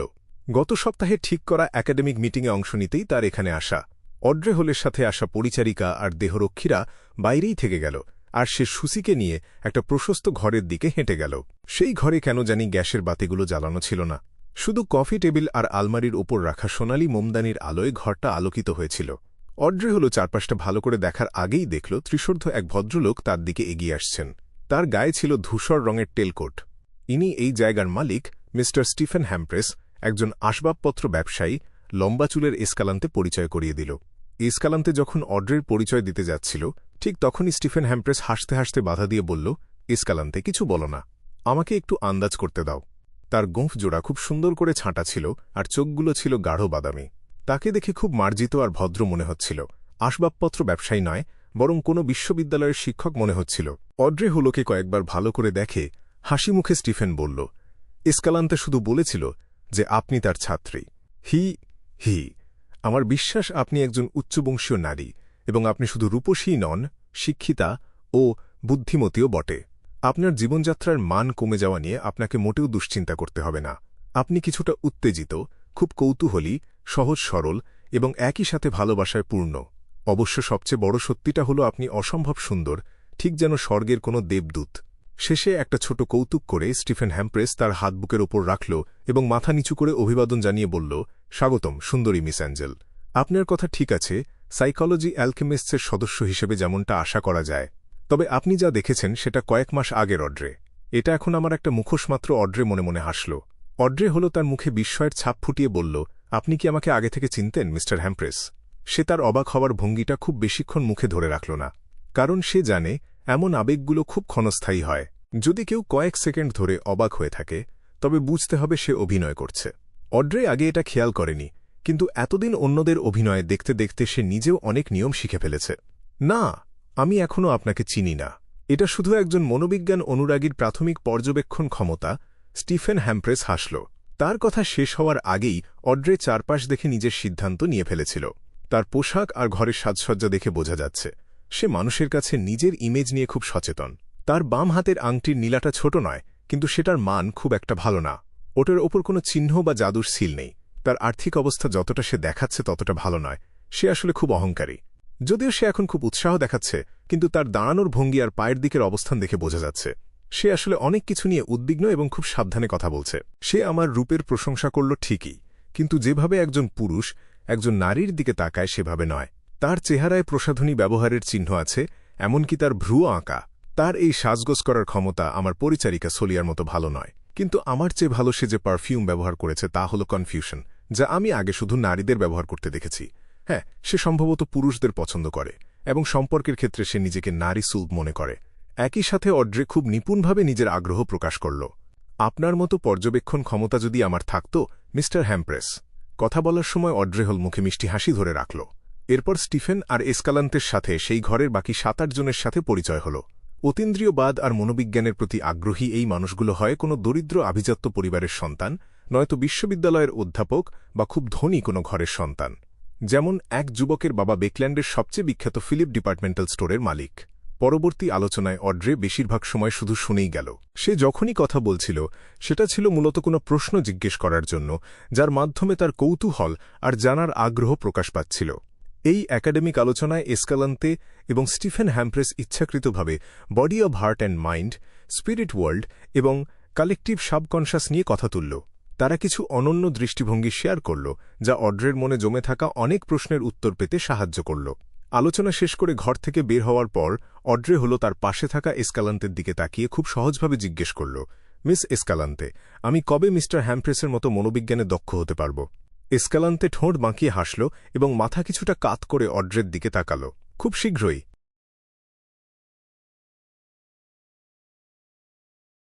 রাতে ঘুমাতে যাওয়ার ঠিক আগে ক্লাইন মোরেত্তি আবারও সেই ধূসর কুয়াশার ওপরে হাজির হল। কিছুটা ঘুম ঘুম ভাব থাকলেও মিস ম্যাজিশিয়ান বা ফোর্সের দেওয়া খবরটা শুনে তার ঘুম এক নিমিষেই উড়ে গেল। অরোরা অর্ডার কি তবে দ্য ফুল এর কথা জেনে ফেলেছে? তারা আমার সম্মানসূচক নামও জানে? তবে কি ট্রু ক্রিয়েটর আমাকে লক্ষ্যবস্তু বানিয়েছে? ক্লাইন মোরেত্তি সোজা হয়ে বসে পড়ল, যেন সে কোনো আক্রমণের মুখোমুখি হতে যাচ্ছে। সে দ্রুত তার শেষ চিন্তাটা বাতিল করে দিল। যদি ট্রু ক্রিয়েটর তাকে আসলেই খুঁজে পেত, তবে মিস্টার এ হয়তো অনেক আগেই গ্যাসের মিটারের পয়সা নেওয়ার উছিলায় তার বাসায় হাজির হতো। এমনকি কোনো সেন্টও চলে আসতে পারত। তার মানে তারা শুধু দ্য ফুল এবং তার সম্মানসূচক নাম সম্পর্কে জানে, আর সেই সূত্রগুলো বেকল্যান্ডের দিকে ইঙ্গিত করছে খবরটাকে ফাঁস করল। ক্লাইন ভুরু কুঁচকে চিন্তা করতে লাগল। খুব শীঘ্রই সে একটা সম্ভাবনা খুঁজে পেল। লিটল সান কিছুদিন আগে আমার সম্মানসূচক নাম জপ করেছিল, আর সেটা ঘটেছিল যখন সে একদল অনুসন্ধানকারীর সাথে ছিল যারা ট্রু ক্রিয়েটরের দ্বারা কলুষিত হয়েছিল। সে একটা বলিদান অনুষ্ঠান করেছিল এবং সেখানে সম্ভবত দ্য ফুলের সাথে সম্পর্কিত কিছু চিহ্নও ছিল। সেই প্রাচীন প্রাসাদটি ধূসর কুয়াশার ওপর জেগে উঠেছিল, তাই ট্রু ক্রিয়েটর সম্ভবত দ্য ফুলের অস্তিত্ব অনুভব করেছে এবং নিশ্চিত হয়েছে যে আমিই সেই ব্যক্তি যে তাকে অপদস্থ, না ঠিক অপদস্থ নয়, উত্ত্যক্ত, না এটাও ঠিক নয়, নজরদারি করেছি। এছাড়া লিটল সান সেই সময় অল ব্ল্যাক আই ব্যবহার করেছিল, যার মধ্যে ট্রু ক্রিয়েটরের মানসিক কলুষতা ছিল। তার মাধ্যমেই কি তিনি নিশ্চিত হয়েছেন যে আমার অনুসারীরা বেকল্যান্ডে আছে? ভবিষ্যতে আমি আর কখনোই অল ব্ল্যাক আই বাইরে বের করব না। সমস্যাটা মোটামুটি বুঝতে পারার পর ক্লাইন মোরেত্তি অন্য একটা চিন্তায় পড়ল। মিস্টার এ একটা সাধারণ আড্ডায় কেন মিস্টার দ্য ফুলের অনুসারীদের খোঁজে পুরস্কার ঘোষণা করল? সে কি আসলেই বোকা, নাকি এটা কোনো টোপ? দীর্ঘশ্বাস ফেলে ক্লাইন ভাবল, অরোরা অর্ডারের সদস্যরা সবাই এক একজন উন্মাদ। তাদের মাথা ঠিকঠাক কাজ করে না, তাই তাদের আসল উদ্দেশ্য বোঝা অসম্ভব। কথায় আছে না, আমি পাগল হলে তুমি কখনোই বুঝতে পারবে না আমি কি ভাবছি।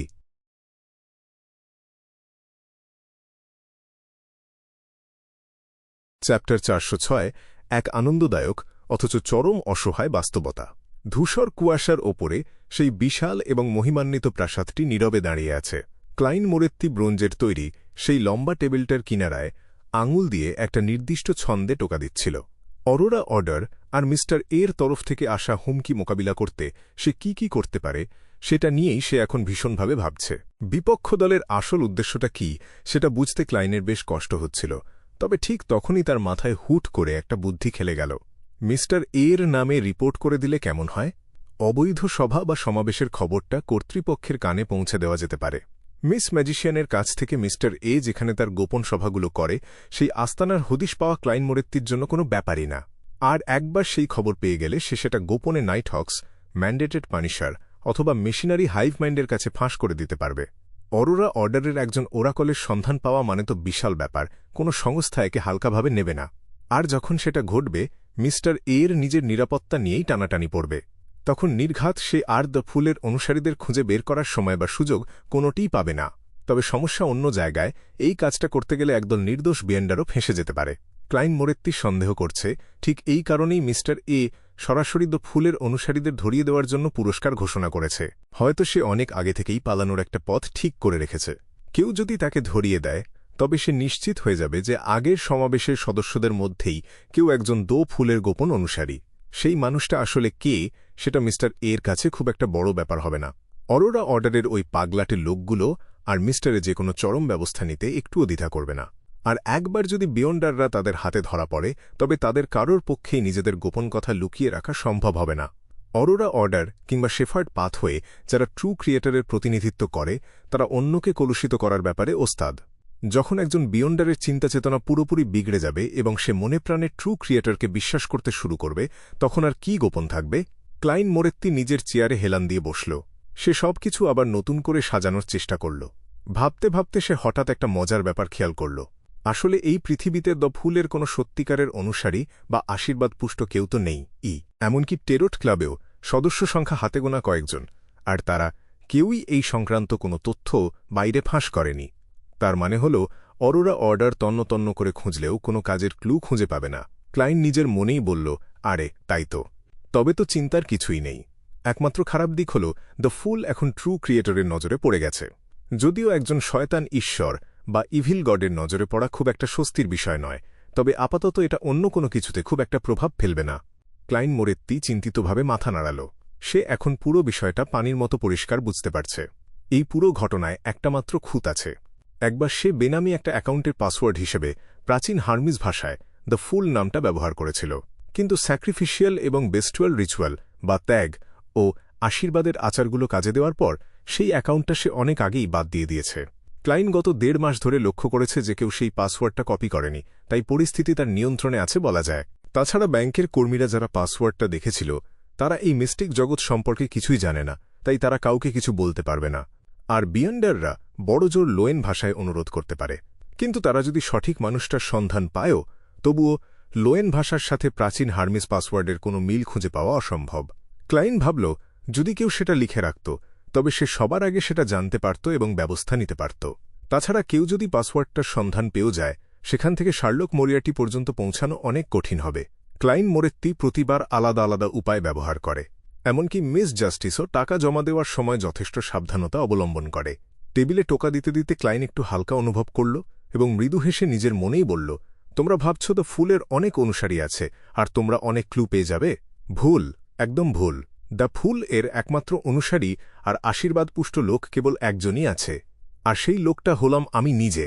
কথাটা বলার পর ক্লাইন নিজেই নিজের ওপর একটু হাসল। সে ভাবল, এটা নিয়ে খুব একটা গর্ব করার মতো কিছু আছে বলে তো মনে হচ্ছে না। আপাতত তাকে একটু সাবধান থাকতে হবে এবং দ্য ফুলের নাম ভাঙিয়ে যেখানে সেখানে চলাফেরা করা যাবে না।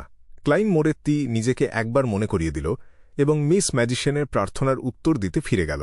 সে নিজের বসার ভঙ্গিটা ঠিক করে নিল। তারপর গম্ভীর অথচ শান্ত গলায় বলল, এটা নিয়ে একদম চিন্তা করো না।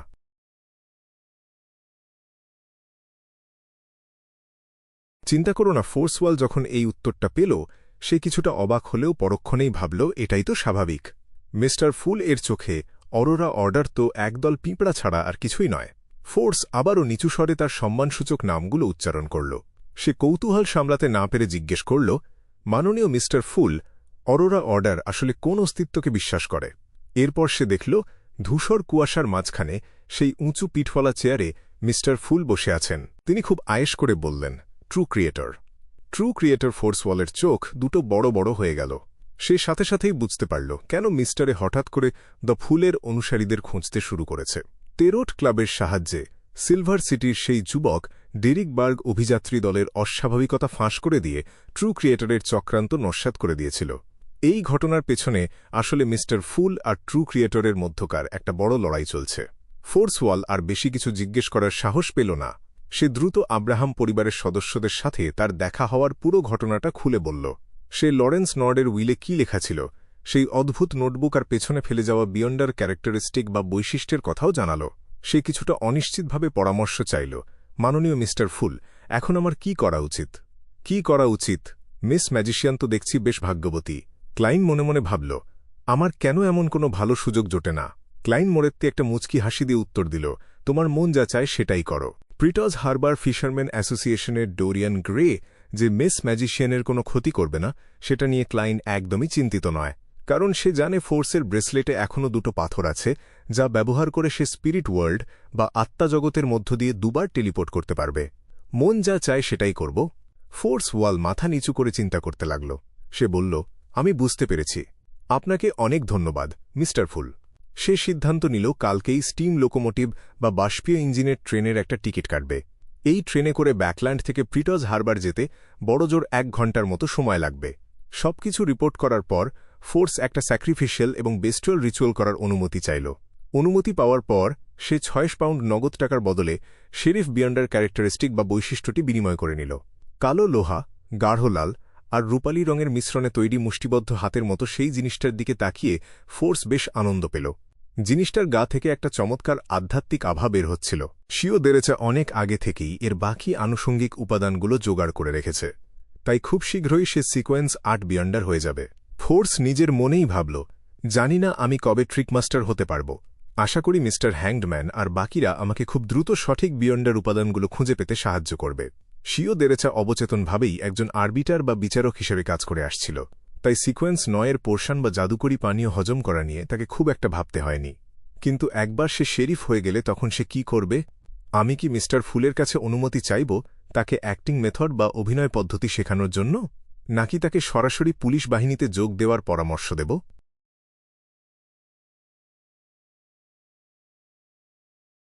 টেবিলের শেষ প্রান্তে বসে ক্লাইন মোরেত্তি তার সামনে থাকা নগদ টাকার স্তূপটা কয়েকবার করে গুনল। এই উপায়ে তার কাছে এখন ১,২৩০ পাউন্ড আছে। একটি সিকোয়েন্স ৬ বিয়ন্ডার উপাদান কিনতে তার আরও ৩০০ পাউন্ড লাগবে। অবশ্য ১,০৫০ পাউন্ড হল সর্বনিম্ন দাম, সাধারণত আসল দাম এর চেয়ে অনেক বেশি হয়। ক্লাইন ভাবল, আজকাল আর কোথায় টাকা পাওয়া যেতে পারে? বাইসাইকেলের পেটেন্টটা পাওয়া গেলেই কি সে শেয়ারের একটা অংশ বিক্রি করে দেবে? হ্যাঁ, টেরোট ক্লাবের বিশেষত্বের কথা সে প্রায় ভুলেই গিয়েছিল। ওয়্যারউলফ বিয়ন্ডার বৈশিষ্ট্যটা আপাতত ব্যাকল্যান্ডে বিক্রি করা যাবে না। রোড স্কুল অফ থটের উচ্চ সিকোয়েন্সের বিয়ন্ডাররা এটা টের পেয়ে যেতে পারে, কিন্তু সে তো চাইলে এটা অন্য কোথাও বিক্রি করতে পারে। পরের সমাবেশে দ্য ওয়ার্ল্ডের মাধ্যমে সে মিস্টার হ্যাংডম্যানকে বলবে এটা সোনিয়া সাগরে বিক্রি করে দিতে। বিনিময়ে সে আলজার উইলসনকে কিছু কমিশনও দেবে। খরচপাতি বাদ দিয়ে ওয়্যারউলফ ক্যারেক্টারিস্টিক থেকে অন্তত ১,০০০ পাউন্ড পাওয়া যাবে। তাতে অনায়াসেই সিকোয়েন্স ৬-এর উপাদান কেনা হয়ে যাবে। ক্লাইন দ্রুত একটা পরিকল্পনা করে ফেলল। তার একটু খারাপ লাগল যে মিস শিওর কাছে খুব একটা টাকা নেই। সে শেরিফ হওয়ার পর পোর্শনটা দ্রুত হজম করে ফেললেও ইন্টারোগেটর বা জিজ্ঞাসাকারীর বৈশিষ্ট্য কিনতে তার অনেক সময় লেগে যাবে। আর আব্রাহাম পরিবার যদি মিস ম্যাজিশিয়ানের ওপর নজর দেয়, তবে ক্লাইনের কাছে থাকা অ্যাস্ট্রোলজার বা জ্যোতিষীর পোর্শন ফর্মুলাটা আর বিক্রি করা যাবে না। ক্লাইন মোরেত্তি একটা দীর্ঘশ্বাস ফেলে বাস্তব জগতে ফিরে এল।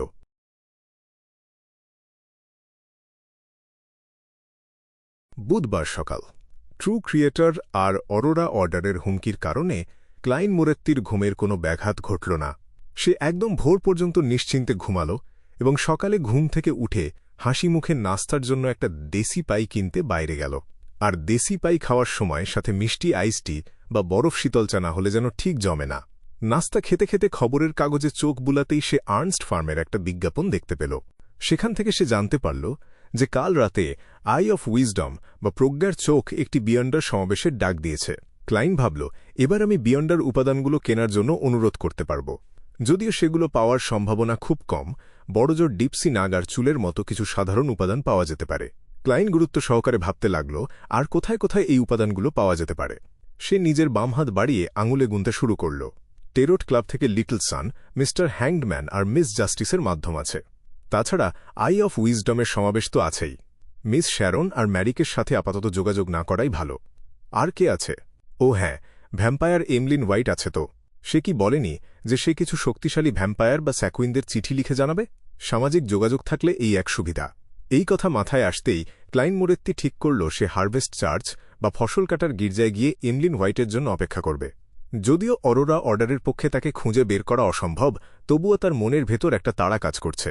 সে চায় যত দ্রুত সম্ভব বিয়ন্ডার উপাদানগুলো জোগাড় করতে। একবার পোর্শনটা হজম করে ফেলতে পারলে সে দ্রুত সিকোয়েন্স ৬-এ উন্নীত হতে পারবে।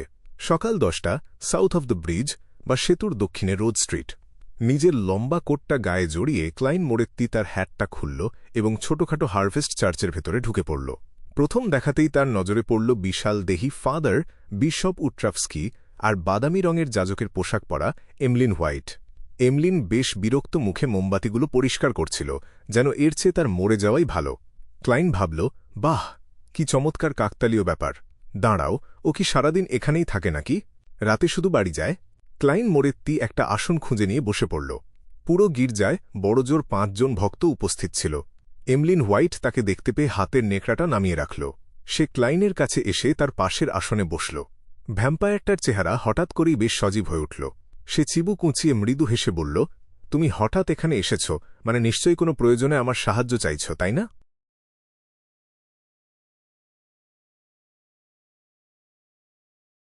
চ্যাপ্টার 4-7 দি ট্রু অ্যাডোরার। হারভেস্ট চার্চের ভেতর ক্লাইন মোরেত্তি তার মাথাটা সামান্য কাত করে এমলিন হোয়াইটের দিকে তাকাল। গির্জার শান্ত পরিবেশ নষ্ট না করে সেই ইচ্ছা করেই গলার স্বর নিচু রাখল। একটু হেসে ক্লাইন পাল্টা প্রশ্ন করল, আপনার কি টাকার খুব অভাব পড়েছে? কথাটা মুখ দিয়ে বের হওয়ার সাথে সাথেই ক্লাইনের মনে হল সে যেন এমলিনকে জিজ্ঞেস করছে সে অ্যামওয়ের মতো কোনো মাল্টিলেভেল মার্কেটিং কোম্পানির ব্যাপারে জানে কিনা।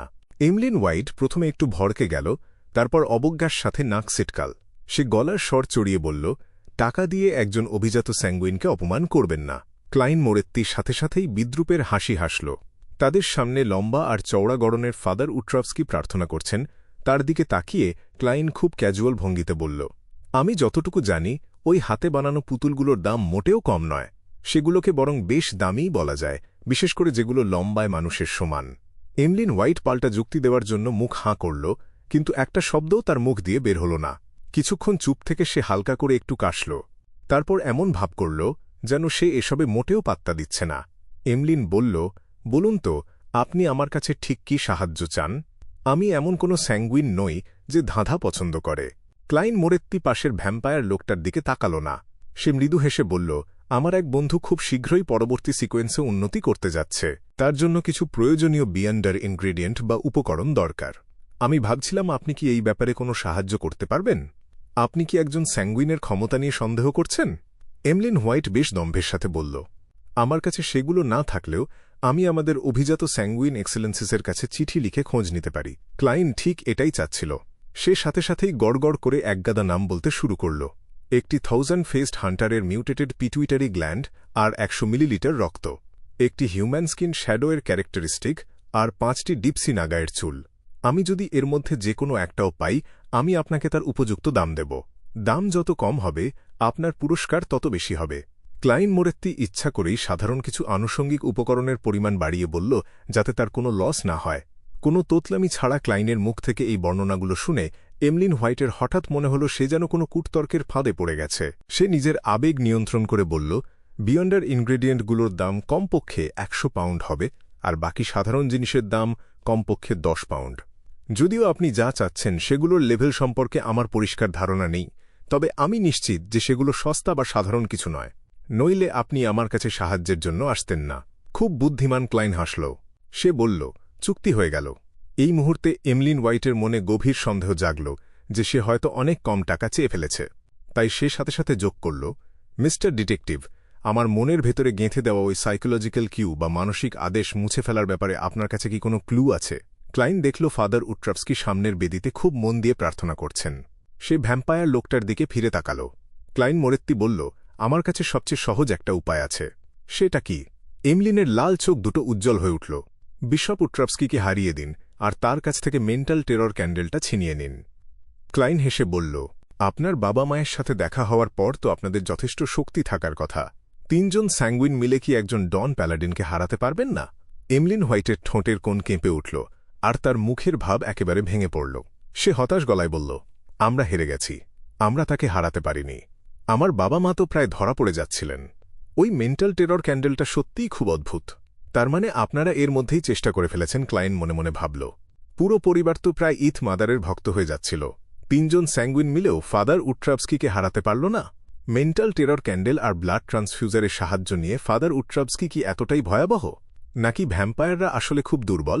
অথচ সব গুজব তো বলে যে ভ্যাম্পায়াররা বেশ শক্তিশালী হয়। ক্লাইন চিন্তিত হয়ে বলল, তাহলে আপনি চিঠি লিখে আপনাদের অভিজাত এক্সেলেন্সেসদের সাহায্য চাইতে পারেন। স্যাঙ্গুইনদের মধ্যে তো শক্তিশালী বিশেষজ্ঞের অভাব হওয়ার কথা নয়। এমলিন হোয়াইট নির্জীব মুখে উত্তর দিল, তারা মানা করে দিয়েছে। হঠাৎ সে ক্লাইনের দিকে আশার চোখে তাকাল। আপনি কি ফাদার উট্রভস্কিকে হারাতে পারবেন? কিংবা আপনার বন্ধু কি তাকে হারাতে পারবে? সান ব্রুচ আর বায়োলজিক্যাল পয়জন বোতল পাওয়ার পর ক্লাইন ভেবেছিল সে স্পিরিট বডি অবস্থায় ফাদার উট্রভস্কিকে হারিয়ে দিতে পারবে, কিন্তু এমলিনের বর্ণনা শুনে সে এখন অনিশ্চিত হয়ে পড়ল। ওই মেন্টাল টেরর ক্যান্ডেল কি আসলেই এতটা বিচিত্র? এই ধরনের সিল্ড আর্টিফ্যাক্ট নিশ্চয়ই স্পিরিট বডিদের কাবু করতে ওস্তাদ ক্লাইন যুক্তি দিয়ে মাথা নাড়ল। অসম্ভব। সে দ্রুত আলোচনার বিষয় পাল্টে ফেলল। স্যাঙ্গুইনদের ওই অভিযাত্রা কেন আপনার অনুরোধ ফিরিয়ে দিল? তাদের কাছে তো এটা খুব সামান্য একটা আবদার হওয়ার কথা। এমলিন হোয়াইটের মুখ সাথে সাথেই ফ্যাকাশে হয়ে গেল। সে ফিসফিস করে বলল, তারা বলছে ফাদার উট্রভস্কি নাকি ইথ মাদারের একজন ব্লেসড। তারা সরাসরি তার সাথে কোনো দ্বন্দ্বে জড়াতে চায় না। তারা অন্য কোনো উপায়ে এই মানসিক আদেশ মোছার পথ খুঁজছে। যেমন তারা সোনিয়া সি, ফগ সি আর বার্সার্ক সি এর গভীরে গিয়ে সেই ড্রাগনদের খুঁজছে যারা অনেক আগে থেকে আত্মগোপন করে আছে। সে একটা হাসার চেষ্টা করল যা কান্নার চেয়েও করুণ শোনাল। তারা যখন এর সমাধান খুঁজে পাবে বা মনের ওপর নিয়ন্ত্রণ করতে পারে এমন কোনো ড্রাগন খুঁজে পাবে, ততদিনে হয়তো আমি ইথ মাদারের অন্ধ ভক্ত হয়ে যাব। আমি ইদানিং বুঝতে পারছি জীবন কত মূল্যবান আর ফসল কাটার মধ্যে কত আনন্দ লুকিয়ে আছে। ইথ মাদারের ব্লেসড? ফাদার উট্রাবস্কি ইথ মাদারের একজন ব্লেসড? তাহলে তো অবাক হওয়ার কিছু নেই যে তার কাছে এত সব রহস্যময় জিনিস আছে। ক্লাইন দীর্ঘশ্বাস ফেলল। একজন কুখ্যাত জলদস্যুর হঠাৎ করে ইথ মাদারের ভক্ত হয়ে যাওয়াটা নিশ্চয়ই এতটা সহজ ব্যাপার ছিল না। ক্লাইনের মনে একটা অজানা আতঙ্ক দানা বেঁধে উঠল। সে তো প্রায় এমলিনের অনুরোধে রাজি হয়ে ফাদার উট্রাবস্কির সাথে লড়াই করতে যাচ্ছিল। যদি আমি হেরে যেতাম তাহলে হয়তো আমাকেও বেসমেন্টে আটকে রাখা হতো আর জোর করে বন্দি করে রাখা হতো। আর যদি জিততাম তাহলে হয়তো অন্য কোনো ঈশ্বরকে চটিয়ে দিতাম না। আমার জেতার কোনো উপায় নেই। ইথ মাদারের ব্লেসডের কাছে অবশ্যই কোনো তুরুপের তাস আছে। ফাদার উট্রাবস্কি যদি তার দ্বৈত সত্তাকে চেপে না রাখতেন তাহলে হয়তো আমি কখনোই তাকে হারাতে পারতাম না। ক্লাইন মোরেত্তি বুদ্ধিমানের মতো আর ওই প্রসঙ্গে গেল না। সে আবারও ফাদার উট্রাবস্কির দিকে তাকাল। সে বলল, আপনি সাইকোলজি অ্যালকেমিস্টস নামের একটা সংগঠনের খোঁজ করার চেষ্টা করতে পারেন। নইলে আপনাকে আমাদের টেরোট ক্লাবের মিস জাস্টিসের সাইকিয়াট্রিস্ট হওয়া পর্যন্ত অপেক্ষা করতে হবে। ক্লাইন মনে মনে যোগ করল, ততদিনে হয়তো আপনি ইথ মাদারের বিশ্বাস ছেড়ে আসতেই চাইবেন না। ক্লাইনের জন্য এটাই সবচেয়ে ভালো হবে যদি এমলিন নিজেও সাইকোলজি অ্যালকেমিস্টসে যোগ দেয়। তাহলে যদি মিস জাস্টিস ওই সংগঠনের ভেতর কোনো সমস্যায় পড়ে তবে সে অন্য রিসোর্স দিয়ে তাকে সাহায্য করতে পারবে। আর ক্লাইনকে সবসময় নিজেকেই দফুল, তার ব্লেসড আর একজন ভক্ত, এই 3 রূপে হাজির হতে হবে না। সাইকোলজি অ্যালকেমিস্টস? আমি তো কখনো নাম শুনিনি। এমলিন অবজ্ঞার সাথে মাথা নাড়ল। এটা নিশ্চয়ই ইদানিং গজিয়ে ওঠা কোনো গোপন সংগঠন। এই সংগঠনটি অন্তত 100 বা 200 বছর ধরে টিকে আছে। ক্লাইন তার কথা নাকচ করে দিল। একজন দীর্ঘজীবী স্যাঙ্গুইনের কাছে 100 বা 200 বছর মানে তো এই সেদিন জন্ম নেওয়া। এমলিন গর্বের সাথে বলল, অভিজাত এক্সেলেন্সেসদের কাছে 100 বছর তো একটা দুপুরের ঘুমের মতো। ক্লাইনকে কথা বলার সুযোগ না দিয়ে সে সামনের দিকে তাকিয়ে গলা পরিষ্কার করল। এমলিন হোয়াইট বলল, আপনি কি জানেন ওই সংগঠনের সাথে কিভাবে যোগাযোগ করতে হয়? ক্লাইন বলতে যাচ্ছিল যে টিনজেন সিটির পাগলাগার্দে ড ড্যাক্সটার গুডেরিয়ান নামের একজন লোক আছেন যিনি এই সংগঠনের সদস্য। কিন্তু কথাটা জিভের ডগায় আসতেই সে নিজেকে থামিয়ে নিল। ট্রু ক্রিয়েটর যেহেতু আমাকে টার্গেট করছে, তাই টিনজেনের কোনো মানুষ বা বিষয়ের সাথে নিজেকে না জড়ানোই ভালো। সেখানে ধরা পড়ে যাওয়ার একটা ঝুঁকি আছে। আর একবার যদি তারা আমার হদিশ পায়, অরোরা অর্ডারের পাগলাটে লোকগুলো বেনসন আর মেলিসাকে মোটেও ছেড়ে দেবে না। ক্লাইন মোরেত্তি সামান্য মাথা নেড়ে বলল, আমি শুধু এই সংগঠনের নাম শুনেছি। আপনি অন্য স্যাঙ্গুইনদের কাছে চিঠি লিখে জিজ্ঞেস করতে পারেন। এমলিন হোয়াইট হতাশ হয়ে এ নিয়ে কথা বলা বন্ধ করে দিল। সে মাথা ঘুরিয়ে ক্লাইনের দিকে তাকাল। সে বলল, আমার মনে হচ্ছে আপনার যে বন্ধু পরবর্তী সিকোয়েন্সে যাচ্ছে সে আসলে আপনি নিজেই। ক্লাইন মোরেত্তি কোনো ভাবান্তর ছাড়াই সামনের দিকে তাকিয়ে শান্ত গলায় জবাব দিল, অভিনন্দন, আপনি একদম ঠিক ধরেছেন। এমলিন হোয়াইট স্তব্ধ হয়ে গেল। এটা তার কল্পনার বাইরের একটা উত্তর ছিল। ক্লাইন তার চেহারা দেখে মৃদু হাসল। মিস্টার হোয়াইট, আপনার জন্য সবচেয়ে উপযুক্ত পেশা কোনো অ্যাপোথেকারি হওয়া নয়, বরং অভিনেতা হওয়া। এমলিন প্রথমে একটু অবাক হল, তারপর দম্ভের সাথে মাথা উঁচিয়ে বলল, আমি একজন গম্ভীর আর অভিজাত স্যাঙ্গুইন। আমি চেহারা দেখিয়ে রুটি-রুজি করি না। আপনি কি ভাবছেন আমি আপনার রূপের প্রশংসা করছি? ক্লাইন মোরেত্তি আস্তে আস্তে উঠে দাঁড়িয়ে হাসল। না, আমি বোঝাতে চেয়েছি যে কমেডি করার ব্যাপারে আপনার অসাধারণ প্রতিভা আছে। এমলিন হোয়াইটের মুখ যখন বিস্ময়ে জমে গেছে তখন ক্লাইন সরু গলি দিয়ে বের হতে হতে বলল, আমি যে দায়িত্বটা দিলাম সেটার কথা ভুলবেন না যেন। প্রিটজ হারবার, হোয়াইট ওক স্ট্রিট। ফোর্সওয়াল খুব সকালে স্টিম লোকোমোটিভ বা বাষ্পীয় ইঞ্জিনের ট্রেনে চড়ে রাজ্যের সবচেয়ে বড় আর গুরুত্বপূর্ণ বন্দরে এসে পৌঁছাল। সে ফেরার জন্য নৌকার টিকিটও কেটে রেখেছে, কারণ ওটাতে খরচ তুলনামূলক কম। সমুদ্রের নোনতা ঘ্রাণ নাকে নিয়ে ফোর্স দেখল একদল বন্দর শ্রমিক খুব তাড়াহুড়ো করে কাজ করছে। প্রতিটি ঋতুর মাঝামাঝি সময় এই বন্দরে প্রচুর অস্থায়ী শ্রমিক আসে, কারণ এখানে বেশ ভালো মজুরি পাওয়া যায়। ব্যাকল্যান্ডের ইস্ট বড় থেকে অনেক গরিব মানুষ দল বেঁধে পায়ে হেঁটে 60 কিলোমিটারের বেশি পথ পাড়ি দিয়ে এখানে আসে। হপস বা এক ধরনের ফুল চাষের সময়ও তারা ঠিক এই কাজটাই করে। এখানকার রাস্তাগুলো ব্যাকল্যান্ডের চেয়েও চওড়া আর বাতাসও খুব একটা খারাপ না, তবে বেশ নোংরা। ফোর্সওয়াল চারপাশে তাকিয়ে দেখল। সে একটা পুরনো বিল্ডিংয়ের ভেতর ফিশারম্যান অ্যাসোসিয়েশনের অফিস খুঁজে পেল। খুব একটা ঝামেলা ছাড়াই সে ডোরিয়ান গ্রে এর সাথে দেখা করতে পারল। ভদ্রলোক মাঝারি গড়নের, তার হাত দুটো বেশ শক্তপোক্ত। তার চুলগুলো খুব পরিপাটি করে আঁচড়ানো, যেটা এই অ্যাসোসিয়েশনের বাকি সদস্যদের সাথে একদমই মেলে না। বাকিদের মাথার চুল তো পাখির বাসার মতো হয়ে থাকে। সেও নিশ্চয়ই আব্রাহাম পরিবারের একজন সদস্য হবে। নিজের আসার উদ্দেশ্য বুঝিয়ে বলার পর ফোর্সওয়াল লরেন্স নর্ডের উইলটা বের করল, সাথে সেই অদ্ভুত নোটবুক আর হীরের মতো ঝকঝকে বিয়ন্ডার ক্যারেক্টারিস্টিকটাও দিল। ডোরিয়ান গ্রে বেশ ভারাক্রান্ত মনে জিনিসগুলো নিল এবং সবার আগে উইলটা খুলল। মন দিয়ে পড়ার পর সে তার নীল চোখ তুলে ফোর্সওয়ালের দিকে খুব আন্তরিকভাবে তাকাল। আপনার মহানুভবতা আর সততা সত্যিই প্রশংসার যোগ্য মিস ওয়াল। আউলিসা আর লরেন্সকে আপনি যে সাহায্য করেছেন তা আমি আজীবন মনে রাখব। আপনি কি আমার কৃতজ্ঞতা স্বীকার করবেন? আমি আপনাকে দুপুরের খাবারের দাওয়াত দিতে চাই। অবশ্যই, কোনো সমস্যা নেই। ফোর্স তখন ভাবছিল তার জাহাজ ছাড়ার আগে সময়টা কিভাবে কাটাবে।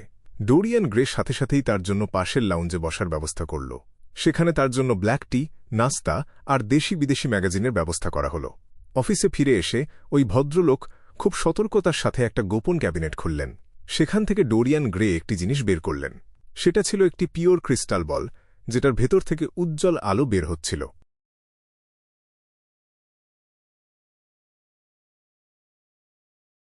চ্যাপ্টার 408, আ বোল্ড অ্যাজাম্পশন। ডোরিয়ান গ্রে জানালার ভারী পর্দাগুলো টেনে দিলেন। অফিস ঘরটা মুহূর্তের মধ্যে ঘুটঘুটে অন্ধকারে ডুবে গেল।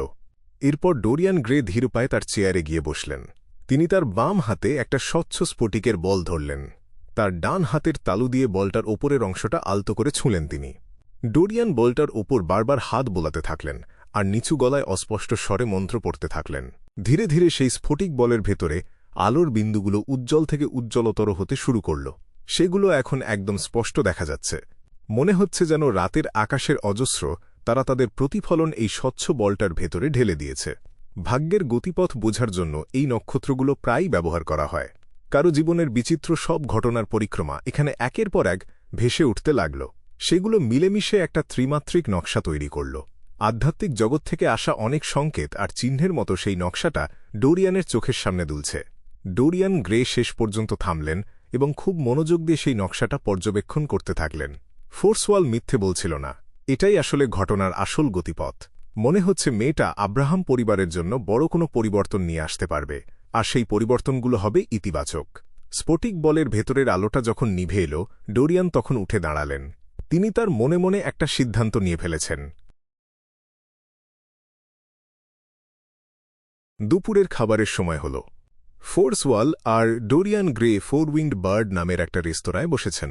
ফোর্সের সামনে প্লেটে রাখা একটা বড় আকারের ভাজা মাছ। মাছটার ওপর কিছু রোজমেরি পাতা ছিটানো হয়েছে। এর ওপরের চামড়াটা বেশ মুচমুচে করে ভাজা, আর ভেতরে মাংসটা একদম তাজা। সবচেয়ে ভালো ব্যাপার হল মাছটাতে কোনো ছোট কাঁটা নেই। খেতে মাছটা বেশ সুস্বাদু, কিন্তু একটা সমস্যা আছে। এই হোটেলের রাঁধুনির রুচিটা বড্ড অদ্ভুত। সে ইচ্ছা করেই মাছটার চোখ দুটো মাথা থেকে বাইরের দিকে বের করে রেখেছে। এমনভাবে মাছটাকে প্লেটে সাজানো হয়েছে যে মনে হচ্ছে মাছটা ওপরের দিকে তাকিয়ে আছে।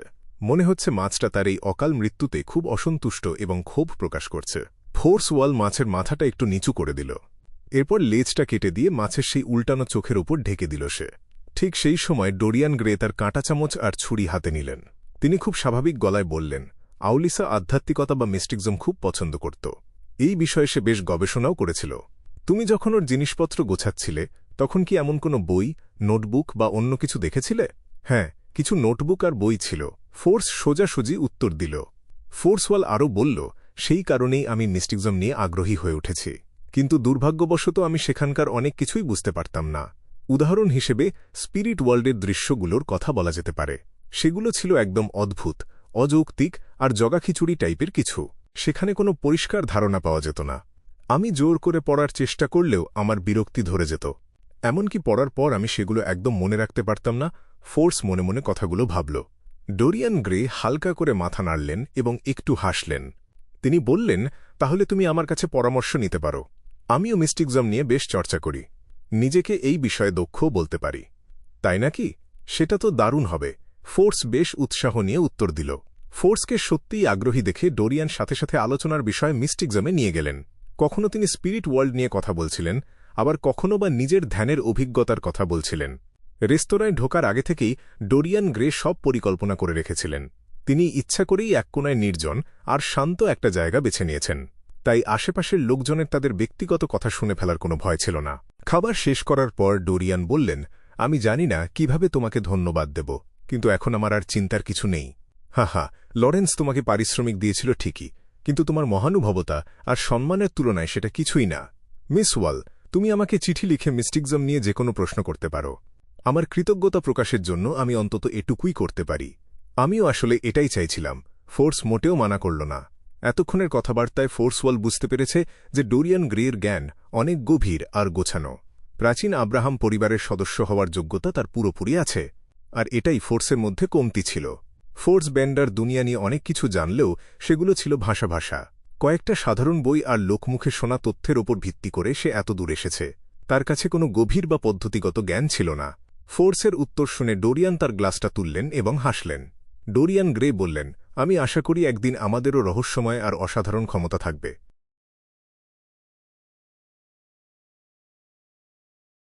ব্যাকল্যান্ডের উত্তর এলাকা, সেন্ট স্যামুয়েল ক্যাথেড্রাল। একদল লোক কালো রঙের লম্বা কোট আর লাল দস্তানা পরে মাটির নিচের একটা অংশে প্রবেশ করল।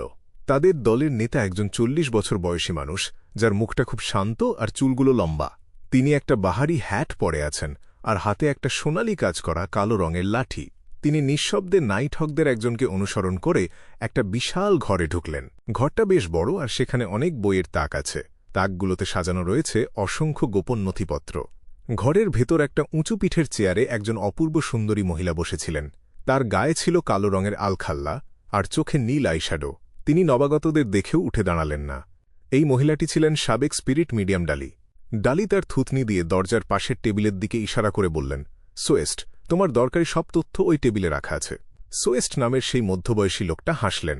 তিনি বললেন, ডালি, তোমাকে কেন এই জায়গা পাহারা দিতে পাঠানো হয়েছে? তোমার তো আরও গুরুত্বপূর্ণ কাজে থাকার কথা। না, এটাই আমি চেয়েছিলাম। আমার একটু থিতু হওয়া আর অনেক পড়াশোনা করা দরকার। ডালি হালকা করে হাসলেন। ভবিষ্যতে উন্নতির জন্য এটা দরকার। মানুষ খুব দুর্বল প্রাণী সোয়েস্ট, তাদের শান্ত হওয়ার জন্য কিছুটা সময় দরকার হয়। কেউ সবসময় তুঙ্গে থাকতে পারে না বা বিশ্রাম ছাড়া রোমাঞ্চ উপভোগ করতে পারে না। সোয়েস্ট হো হো করে হেসে উঠলেন। তিনি বললেন, তোমার ধরনটা আসলে কখনোই বদলাবে না। দুর্ভাগ্যবশত তুমি আমাকে কখনোই সুযোগ দাওনি। ডালি খুব গম্ভীর হয়ে মাথা নাড়লেন। ডালি বললেন, আসলে তুমি আমাকে বোঝোইনি। আমার বর্তমান শখ এখন আরও বিচিত্র হয়ে গেছে। তুমি যদি নিজেকে একটা পচা লাশে পরিণত করতে পারো বা তোমার সাদা হাড়গুলো বের করে দেখাতে পারো, তবেই তোমার প্রতি আমার আগ্রহ জন্মাবে। এরপর তিনি সোয়েস্টের পেছনে দাঁড়িয়ে থাকা রেড গ্লাভ দলের একজনের দিকে তাকালেন। তিনি বললেন, লিওনার্ড মিচেল, তুমি কেন ওর দলে যোগ দিলে? এই লোকটা খুব অহংকারী আর সাহস বলতে ওর কিচ্ছু নেই। ও সবসময় কল্পনা করে যে কোনো মেয়ে নিজে থেকে এসে ওর বিছানায় শুয়ে পড়বে। সত্যি বলতে, এটাই কি নাইটমেয়ারদের বৈশিষ্ট্য? নাইটমেয়ার শব্দটি বলার সময় ডালি হঠাৎ একটু থেমে গেলেন। লিওনার্ড মিচেল অসহায়ভাবে বলল, মিস ডালি, এটা মহামান্য সেসিমিরের ব্যবস্থা ছিল। তাই নাকি আমি দেখতে পাচ্ছি তুমি সোয়েস্ট সম্পর্কে আমার মতামতের সাথেই একমত। ডালি তার ফ্যাসফ্যাসে গলায় বললেন। লিওনার্ড মিচেল কি উত্তর দেবে বুঝতে পারল না। ভাগ্য ভালো যে সোয়েস্ট ডালির কথায় তেমন কান দেননি। সোয়েস্ট টেবিলের দিকে এগিয়ে গেলেন আর একটা ফাইল তুলে পাতা উল্টাতে থাকলেন। লিওনার্ড আর বাকিরা সাথে সাথে তাকে ঘিরে ধরল। বেশ কিছুক্ষণ ধরে কাগজ উল্টানোর শব্দ হতে থাকল। সোয়েস্ট হঠাৎ নিচু গলায় জিজ্ঞেস করলেন, ব্যাকল্যান্ডে ইদানিং নতুন কি খবর আছে? বিশেষ কোনো কিছু কি নজরে এসেছে? ডালির চোখের মনি একটু নড়ল। খানিকটা ভেবে ডালি বললেন, আমাদের সাথে কাজ করা কয়েকজন ব্যান্ডের খবর দিয়েছে যে অনেকে একটা গোপন সংগঠন খুঁজছে। সেই সংগঠনটি দ্য ফুল নামের কাউকে বিশ্বাস করে। তারা তার প্রশংসায় কিছু বিশেষ নামও ব্যবহার করে। ডালি লোয়েন ভাষায় দ্য ফুলের সেই উপাধিগুলো বললেন এবং একটু হাসলেন। আমার মনে হচ্ছে আমি একটা নতুন কাল্ট বা ধর্মের জন্ম হতে দেখছি। অবশ্য এটা কোনো পুরনো শত্রুর নতুন রূপও হতে পারে। ডালি সোয়েস্টের দিকে তাকিয়ে জিজ্ঞেস করলেন, তোমার কি মনে হয় সোয়েস্ট?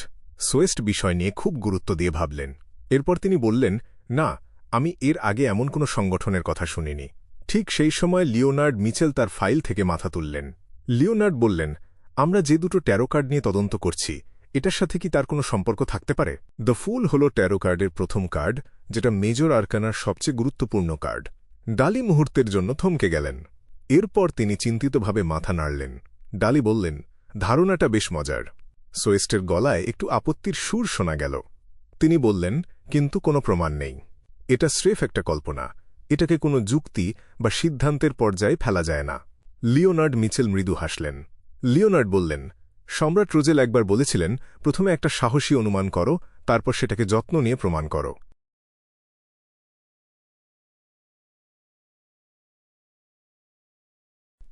হিলস্টন এলাকা, কোয়েলাড ক্লাব। ক্লাইন মোরেত্তি হারভেস্ট চার্চ থেকে বের হয়ে ক্লাবে ঢুকলেন। তিনি দেখলেন তার ঘোড়সওয়ারি শিক্ষক তালিম ডুমন্ট এক কোণায় চুপচাপ বসে আছেন। তালিম ডুমন্ট খুব গভীরভাবে কিছু একটা ভাবছেন বলে মনে হল। দুপুরের খাবারের দেরি আছে দেখে ক্লাইন তার কাছে গেলেন। ক্লাইন মোরেত্তি হাসি মুখে তাকে শুভেচ্ছা জানালেন। তিনি বললেন, শুভ দুপুর তালিম। মনে হচ্ছে আপনি আবার কোনো সমস্যায় পড়েছেন। তালিম ডুমন্ট চমকে উঠলেন এবং তাড়াতাড়ি মাথা নাড়লেন। তিনি বললেন, না না, কিছু না। ক্লাইন মোরেত্তি মনে মনে ভাবলেন, আপনার দেখে মনে হচ্ছে আপনি এমন কিছু করেছেন যার জন্য আপনার মনে অপরাধবোধ কাজ করছে। ক্লাইন চেয়ার টেনে বসলেন এবং হেসে বললেন, আফসোস যে অ্যারন আর মাইক এখানে নেই, থাকলে আজ দুপুরটা বেশ ভালো কাটত। তালিম ডুমন্ট জবাবে একটু হাসলেন। তিনি বললেন, ওরা সবাই খুব ব্যস্ত, হাতে একদম সময় নেই। ক্লাইন কিছু বলার আগেই তালিম ডুমন্ট এদিক ওদিক তাকিয়ে নিচু গলায় বললেন, শার্লক, আপনার বীরত্বগাথা শোনার পর একজন খুব প্রভাবশালী ব্যক্তি আপনার ওপর খুব আগ্রহী হয়েছেন। তিনি আপনার সাথে দেখা করতে চান। আপনি কি রাজি হবেন? তালিম আরও বললেন, সত্যি বলতে আমি আপনাকে হিংসে করছি। এমন সুযোগ সচরাচর আসে না। বীরত্বগাথা? আমি আবার কি করলাম? মিস মেরির চরিত্রহীন স্বামীকে ধরিয়ে দিয়েছি? নাকি সাংবাদিক মাইকের সাথে একটা নিষিদ্ধ পল্লীতে গিয়েছি? পূর্ব এলাকায় গিয়েও তো বড় কিছু করিনি। বড় জোর সিরিয়াল কিলিংয়ের রহস্য সমাধানে সাহায্য করেছি আর ডক্টর অ্যারনের দুঃস্বপ্ন কাটাতে পরামর্শ দিয়েছি। ক্লাইন মোরেত্তি বেশ বিভ্রান্ত বোধ করলেন। 2 সেকেন্ড পর ক্লাইন হঠাৎ আসল কারণটা বুঝতে পারলেন। নিশ্চয়ই সেই প্রভাবশালী ব্যক্তি তালিমকে জিজ্ঞেস করেছেন তিনি কোনো দক্ষ ডিটেকটিভ চেনেন কি না। তালিম তখন ক্লাইনের কথা বলতে গিয়ে নিশ্চয়ই রং চড়িয়ে অনেক কিছু বলেছেন। হয়তো বলেছেন যে এই শার্লকই আসলে সিরিয়াল কিলিংয়ের রহস্য সমাধান করেছে, কিংবা মিস মেরির স্বামী কিভাবে টাকা চুরির চেষ্টা করেছে সেটা শার্লকই ধরেছে। তালিম নিশ্চয়ই তাকে খুব ক্ষুরধার আর দক্ষ একজন ডিটেকটিভ হিসেবে ফুটিয়ে তুলেছেন ব্যবসায়িক খাতিরে লোকে। একে অপরের প্রশংসা এভাবেই করে ক্লাইন একটা দীর্ঘশ্বাস ফেললেন। ক্লাইন মোরেত্তি খানিকটা ইতস্তত করে বললেন, দুঃখিত তালিম, কিন্তু একজন ডিটেকটিভ হিসেবে আমার কিছু নীতি আছে। আমি বড় বড় প্রভাবশালী ব্যক্তিদের ঝামেলায় জড়াতে চাই না। তাদের মধ্যে সামান্য মনোমালিন্য আমার মতো মানুষের জন্য বড় বিপদ ডেকে আনতে পারে। আমি নিজেকে কোনো বিপদে ফেলতে চাই না, তাই আমি ওই বড় লোকের সাথে দেখা করব না। ডিটেকটিভ হওয়ার আগেই ক্লাইন মোরেত্তি এই সিদ্ধান্ত নিয়েছিলেন। উচ্চবিত্ত সমাজের সাথে মিশলে তার আসল পরিচয় ফাঁস হওয়ার ঝুঁকি থাকে, আর ফেসলেস হওয়ার আগে তিনি এই ঝুঁকি নিতে রাজি নন। তালিম ডুমন্ট দীর্ঘশ্বাস ফেলে বললেন, আপনি খুব বুদ্ধিমান। ওই প্রভাবশালী ব্যক্তি আগেই জানতেন আপনি এমনটা বলবেন। তিনি মনে করেন যে ডিটেকটিভ এমন সাবধানী, সে তত বেশি নির্ভরযোগ্য। তাই তিনি আপনাকে এমন একটা কাজ দিতে চান যেখানে উচ্চবিত্তদের কোনো ঝামেলা থাকবে না। কি ধরনের কাজ? ক্লাইন মোরেত্তি জানতে চাইলেন। তালিম একটু হাসলেন। তিনি বললেন, ক্যাপিম কেস নিয়ে আপনি আর মাইক সেদিন কথা বলছিলেন না? ওই প্রভাবশালী ব্যক্তি ওই ট্যারো কার্ড ব্যবহারকারী সংগঠনটির ওপর খুব আগ্রহী। তিনি বললেন, এমন ঘটনা নাকি আরও ঘটেছে। তিনি চান আপনি এই বিষয়ে কোনো ক্লু বা সূত্র খুঁজে বের করুন।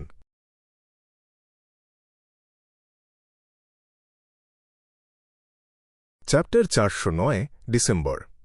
আমাকে আবার নিজের ব্যাপারেই তদন্ত করতে বলছে। ক্লাইন মোরেত্তি প্রায় সন্দেহ করেই বসেছিল যে এটা হয়তো তাকে পরখ করার কোনো একটা ফন্দি। একটি রহস্যময় সংগঠন যারা নিজেদের পরিচয় দিতে ট্যারোট কার্ড ব্যবহার করে, এটা শুনতে আসলেই বেশ রোমাঞ্চকর শোনায়। ক্লাইন মনে মনে ভাবল, আমিও অবশ্য ঠিক এটাই মনে করি, কিন্তু তাই বলে নিজেকে তো আর ধরিয়ে দিতে পারি না। হ্যাঁ, মিস্টার ক্যাপিমের বিষয়টা যে খুব একটা সহজ নয় সেটা একদম পরিষ্কার ছিল। তাকে পাহারা দেওয়ার জন্য মোট 4 জন বিয়ন্ডার নিযুক্ত ছিল, যার মানে দাঁড়ায় তার পেছনে কোনো এক শক্তিশালী পক্ষ রয়েছে। এখন এই কেসের তদন্ত করা আর উচ্চবিত্ত সমাজের দলাদলি বা লড়াইয়ের মাঝে জড়িয়ে পড়ার মধ্যে পার্থক্যটাই বা কি? যাই হোক, শার্লক মরিয়ার্টির তো আর এত কিছু জানার কথা নয়। ক্লাইন মোরেত্তি তার চেহারায় বেশ চিন্তিত এক ভাব ফুটিয়ে তুলল। নিজের বিকল্পগুলো নিয়ে কিছুক্ষণ মাথা খাটিয়ে সে বলল, কোনো একটা রহস্যময় সংগঠনের খোঁজ পাওয়া মোটেও সহজ কাজ নয়। তাছাড়া কাজটা বেশ বিপজ্জনকও বটে। তালিম ডুমন্ট যেন আগে থেকেই এমন একটা উত্তরের জন্য প্রস্তুত ছিলেন। তিনি একটু হেসে দিয়ে বললেন, শার্লক, তোমার নিজের জীবন বিপন্ন করার কোনো দরকার নেই। সেই গুরুত্বপূর্ণ ব্যক্তির উদ্দেশ্য হল তুমি যেন এই বিষয়ে একটু বেশি নজর দাও আর প্রাসঙ্গিক কোনো তথ্য বা গুজব শুনতে পাও কিনা সেদিকে খেয়াল রাখো। এই নাও 5 পাউন্ড নগদ, এটা তোমার চলাফেরার খরচের জন্য। এমনকি তুমি যদি কোনো কাজের মতো তথ্য জোগাড় করতে না পারো, তবুও এই টাকাটা তোমারই থাকবে। আর একবার যদি তুমি কাজের মতো কোনো সূত্র খুঁজে পাও, তাহলে প্রতিটা সূত্রের জন্য তিনি তোমাকে আলাদা করে টাকা দেবেন এবং পুরো প্রক্রিয়ায় তোমার যা খরচ হবে সেটাও মিটিয়ে দেবেন। এত ভালো প্রস্তাব। সেই গুরুত্বপূর্ণ ব্যক্তি দেখছি এই বিষয়ে বেশ ভালোই মন দিয়েছেন। ক্লাইন মনে মনে চিন্তা করল, ক্যাপিমের পেছনে থাকা শক্তির সাথে কি তার কোনো যোগাযোগ আছে, নাকি তিনি চাইছেন ট্যারোট কার্ডের কোড নাম ব্যবহার করা সেই রহস্যময় সংগঠনটিকে খুঁজে বের করে নিজের কাজে লাগাতে?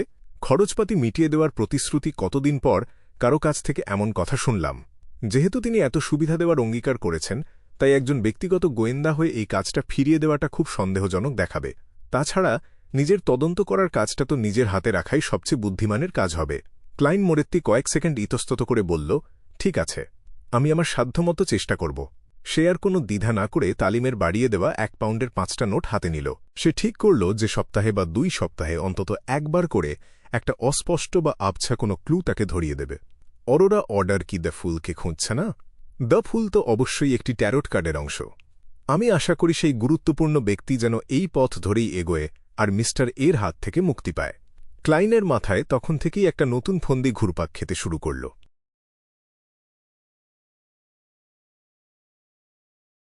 সেন্ট স্যামুয়েল ক্যাথেড্রালের নিচে সোল অ্যাসিউরার সোয়েস্ট তার পরবর্তী পদক্ষেপগুলো নিয়ে আলোচনা করার জন্য তার পুরো দলকে একসাথে জড়ো করলেন। তিনি কালো চুল আর সবুজ চোখের লিওনার্ড মিচেল এর দিকে তাকালেন। অর্ধেক জিজ্ঞাসা আর অর্ধেক পরীক্ষা করার সুরে তিনি প্রশ্ন করলেন, আমি যদি এই পুরো দায়িত্বটা তোমাকে দিই, তাহলে ট্যারোট কার্ডের আচারের সাথে যুক্ত এই 2টা কেস তুমি কিভাবে তদন্ত করার পরিকল্পনা করবে? লিওনার্ড নিজের হাত দিয়ে চুলগুলো একটু ঠিক করে নিল। সে হেসে দিয়ে বলল, প্রথমত আমি আমার আগের চিন্তাভাবনা অনুযায়ী এগোব। লিওনার্ড মিচেল বলতে থাকল, যারা দ্য ফুলের অনুসারীদের খুঁজছে সেই সব ব্যক্তি বা সংগঠনের ব্যাপারে আমি উল্টো দিক থেকে তদন্ত শুরু করব। তারা হয়তো কিছু জেনে থাকতে পারে। দ্বিতীয়ত, আমি প্রথম 2টা কেস আবার নতুন করে তদন্ত করব এবং যারা এই ঘটনার সাথে জড়িত ছিল তাদের সবার নামের একটা তালিকা তৈরি করব, তারা সন্দেহভাজন হোক বা না হোক। তারপর আমি নাইটমেয়ার ক্ষমতা ব্যবহার করে তাদের এক এক করে জেরা করব এবং তালিকা থেকে বাদ দিতে থাকব। আসল রহস্য হয়তো কোনো ছোটখাটো তথ্যের মধ্যেই লুকিয়ে আছে, অথবা এমন কারো মাঝে যে কিনা সবচেয়ে কম সন্দেহভাজন। সোয়েস্ট এই কথা শুনে একটু হাসলেন। তিনি বললেন, আমি ফাইলগুলো ভালো করে পড়ে দেখেছি। এই 2টা কেসের সাথে প্রচুর মানুষ জড়িয়ে আছে যারা বিভিন্ন জায়গায় ছড়িয়ে ছিটিয়ে বাস করে। তাদের সবাইকে আবার খুঁজে বের করে জেরা করা বেশ কঠিন একটা কাজ, আর তাদের মধ্যে কেউ কেউ ইতিমধ্যেই বিয়ন্ডার যারা গোপনে নিজেদের কর্মকাণ্ড চালাচ্ছে। সোয়েস্ট বলতে থাকলেন, তারা খুব ভালো করেই জানে কিভাবে নিজেদের লুকিয়ে রাখতে হয়, আর আমরাও জানি না তারা এখন ঠিক কোথায় আছে। যদি তোমার আইডিয়া অনুযায়ী তদন্ত করতে হয়, তাহলে শুধু এই ছোট্ট টিম দিয়ে কাজ হবে না। চার্চকে অন্তত আরও 5 জন সিকোয়েন্স 7 বা তার উপরের পর্যায়ের নাইট হক এবং সেই সাথে প্রয়োজনীয় সাহায্যকারী কর্মী নিয়োগ দিতে হবে। রেড গ্লাভের আরেকজন সদস্য লিওনার্ডকে মনে করিয়ে দিয়ে বলল, আমাদের প্রধান দায়িত্ব হল শয়তান ডাকার বা ডেভিল সামনিং কেসটার দিকে নজর দেওয়া। লিওনার্ড মিচেল এই কথায় একটুও রাগ করল না, বরং সে নিচু স্বরে একটু হাসল। সে উত্তর দিল, আমি জানি, আমি শুধু আমার দৃষ্টিভঙ্গিটা জানাচ্ছিলাম। এখন এটা ব্যবহার করা হবে কিনা বা কতটুকু ব্যবহার করা হবে সেই সিদ্ধান্ত তো ক্যাপ্টেন সোয়েস্ট নেবেন। লিওনার্ড কিছুক্ষণ থেমে একটু অবাক হওয়ার ভান করে বলল, আমি বুঝতে পারছি না যে কেন ট্যারোট কার্ডের আচারের সাথে জড়িত এই 2টা কেসকে খুব একটা গুরুত্ব দেওয়া হচ্ছে না। আগের ঘটনায় তো একজন ইভিল গড নামিয়ে আনার চেষ্টা করা হয়েছিল, যা কি না সাধারণ কোনো শয়তান ডাকার চেয়ে 1000 গুণ বেশি ভয়াবহ। সোয়েস্ট তার কফিতে একটা চুমুক দিয়ে বেশ আয়েশ করে উত্তর দিলেন। তিনি বললেন, নাইট হকদের লোকবল খুব সীমিত। সব কেসকেই একটা নির্দিষ্ট অগ্রাধিকার বা প্রায়োরিটি লেভেলে রাখতে হয়। এখন পর্যন্ত এই ট্যারোট কার্ডের গোপন সংগঠনটি আমাদের প্রতি সরাসরি কোনো শত্রুতা দেখায়নি। সোয়েস্ট মৃদু হেসে বলতে থাকলেন, বরং তাদের কর্মকাণ্ড এক অর্থে আমাদের সাহায্যই করেছে। যেমন ধরো, তারা ট্রু ক্রিয়েটরের নেমে আসাকে রুখে দিয়েছে, সেই সাথে আমাদের এটা জানতে সাহায্য করেছে যে মানব পাচারকারী ক্যাপিমে খুব একটা সাধারণ লোক নয়। এই পুরো বিষয়ের ভেতরে নিশ্চয়ই বড় কোনো গোপন রহস্য লুকিয়ে আছে। এই কথা বলার পর তিনি আবারও একটু হাসলেন। তিনি বললেন, হয়তো তারা আমাদের আরও অনেক নোংরা বিষয় খুঁজে বের করতে সাহায্য করতে পারে। অবশ্যই প্রয়োজনীয় তদন্ত চালানো হবে। কেউ গ্যারান্টি দিতে পারে না যে এই গোপন সংগঠনটি ভবিষ্যতে আমাদের শত্রু হয়ে দাঁড়াবে না। লিওনার্ড মিচেল বেশ গুরুত্বের সাথে বলল, আমি বুঝতে পেরেছি ক্যাপ্টেন সোয়েস্ট, তাহলে চলুন আমরা এখন ওই ডেভিল সামনিং কেসটার দিকেই মনোযোগ দিই। ব্যাকলুন্ডের শীতকাল মানেই হল ফায়ারপ্লেস আর কুয়াশা, আর এই ধূসর আর কনকনে ঠান্ডার মাঝেই সময় দ্রুত বয়ে চলল। চোখের পলকেই নতুন বছরের মাত্র অর্ধেক মাস বাকি রইল। ক্লাইন মোরেত্তি তার ফায়ারপ্লেসের জ্বলন্ত কয়লাগুলো নিভিয়ে ফেলল। সে তার গাঢ় লাল রঙের পশমি ভেস্টের ওপর ডাবল ব্রেস্টেড ফ্রক কোটটা পরে নিল। প্রায় 3 সপ্তাহ আগে লেপার্ড অবশেষে বাইসাইকেলের পেটেন্ট হাতে পেয়েছে এবং দ্বিতীয় দফার বিনিয়োগকারীদের খুঁজতে শুরু করেছে। স্টিম কার জগতের নামকরা ব্যক্তি ফ্র্যামিস কেজ এই বিষয়ে বেশ আগ্রহ দেখিয়েছেন। কয়েক দফা আলোচনার পর তিন পক্ষই একমত হয়েছে যে আজ তারা চূড়ান্ত আলাপ আলোচনা শেষ করবে। গত 1 মাস বা তার বেশি সময় ধরে ক্লাইনের জীবনটা বেশ সাধারণভাবেই কাটছিল। সে তার তদন্তের মাধ্যমে খুব সাবধানে বিয়ন্ডার নীতিগুলো মেনে চলে ধীরে ধীরে পশন হজম করছিল। পুরো পশনটা পুরোপুরি হজম করার জন্য এখন তার শুধু একটা বড় ধরনের পারফরম্যান্স দেখানো বাকি। যদি খুব জরুরি কিছু না থাকে তাহলে আমি আপাতত ঝুঁকি নেওয়া এড়িয়ে চলতে পারি। এভাবে চললে হয়তো আর বড়জোর ক্লাইন মোরেত্তি অন্যমনস্ক হয়ে হ্যাঙ্গার থেকে তার হ্যাটটা নিল। সে একটা ব্রাশ আর রুমাল দিয়ে হ্যাটের ভাঁজগুলো ঠিক করে ধুলোবালি ঝেড়ে ফেলল। লেনেভুসের রেখে যাওয়া ব্যাচটা অনুযায়ী 4 জানুয়ারি একটা জমায়েত হওয়ার কথা আছে, তবে সেখানে যাওয়ার খুব একটা জোরালো ইচ্ছা তার নেই। এই সময়ের মধ্যে ট্যারট ক্লাবের সভাগুলো প্রতি সপ্তাহেই নিয়মিতভাবে অনুষ্ঠিত হচ্ছিল। ক্লাইন সম্রাট রোজেলের শুরুর দিকে ডায়েরির আরও কয়েকটা পাতা সংগ্রহ করতে পেরেছিল। সেখান থেকে সে জানতে পারল কিভাবে রোজেল একজন দুর্বল মানুষ থেকে, যে শুধু স্বপ্ন দেখতে জানত কিন্তু কোনো পদক্ষেপ নিত না, সেখান থেকে এক প্রভাবশালী প্লেবয় হয়ে উঠেছিলেন। এসব ছাড়া ক্লাইনের ঝুলিতে পাওয়ার মতো আর বিশেষ কিছুই আসেনি। সে দ্য ওয়ার্ল্ডের ছদ্মবেশে ওয়্যারউলফ এর বিয়ন্ডার বৈশিষ্ট্যটি দ্য হ্যাংডম্যানের কাছে বিক্রির জন্য দিয়েছিল। কিন্তু 1000 পাউন্ডের বেশি দামের কোনো জিনিস বিক্রি করা মোটেও সহজ কোনো কাজ নয়। তাছাড়া ওয়্যারউলফ এর অভিশপ্ত হওয়ার সেই বিশেষ স্বভাবের কারণে অনেক আগ্রহী ক্রেতাই পিছিয়ে যাচ্ছিল। যাই হোক, কয়েকদিন আগে ট্যারট সভায় দ্য হ্যাংম্যান দ্য ওয়ার্ল্ডকে জানিয়েছিল যে সে গড অফ স্টিমের চার্চের একজন কারিগরের সাথে যোগাযোগ করেছে। সেই কারিগর এই জিনিসের ওপর বেশ আগ্রহ দেখিয়েছে।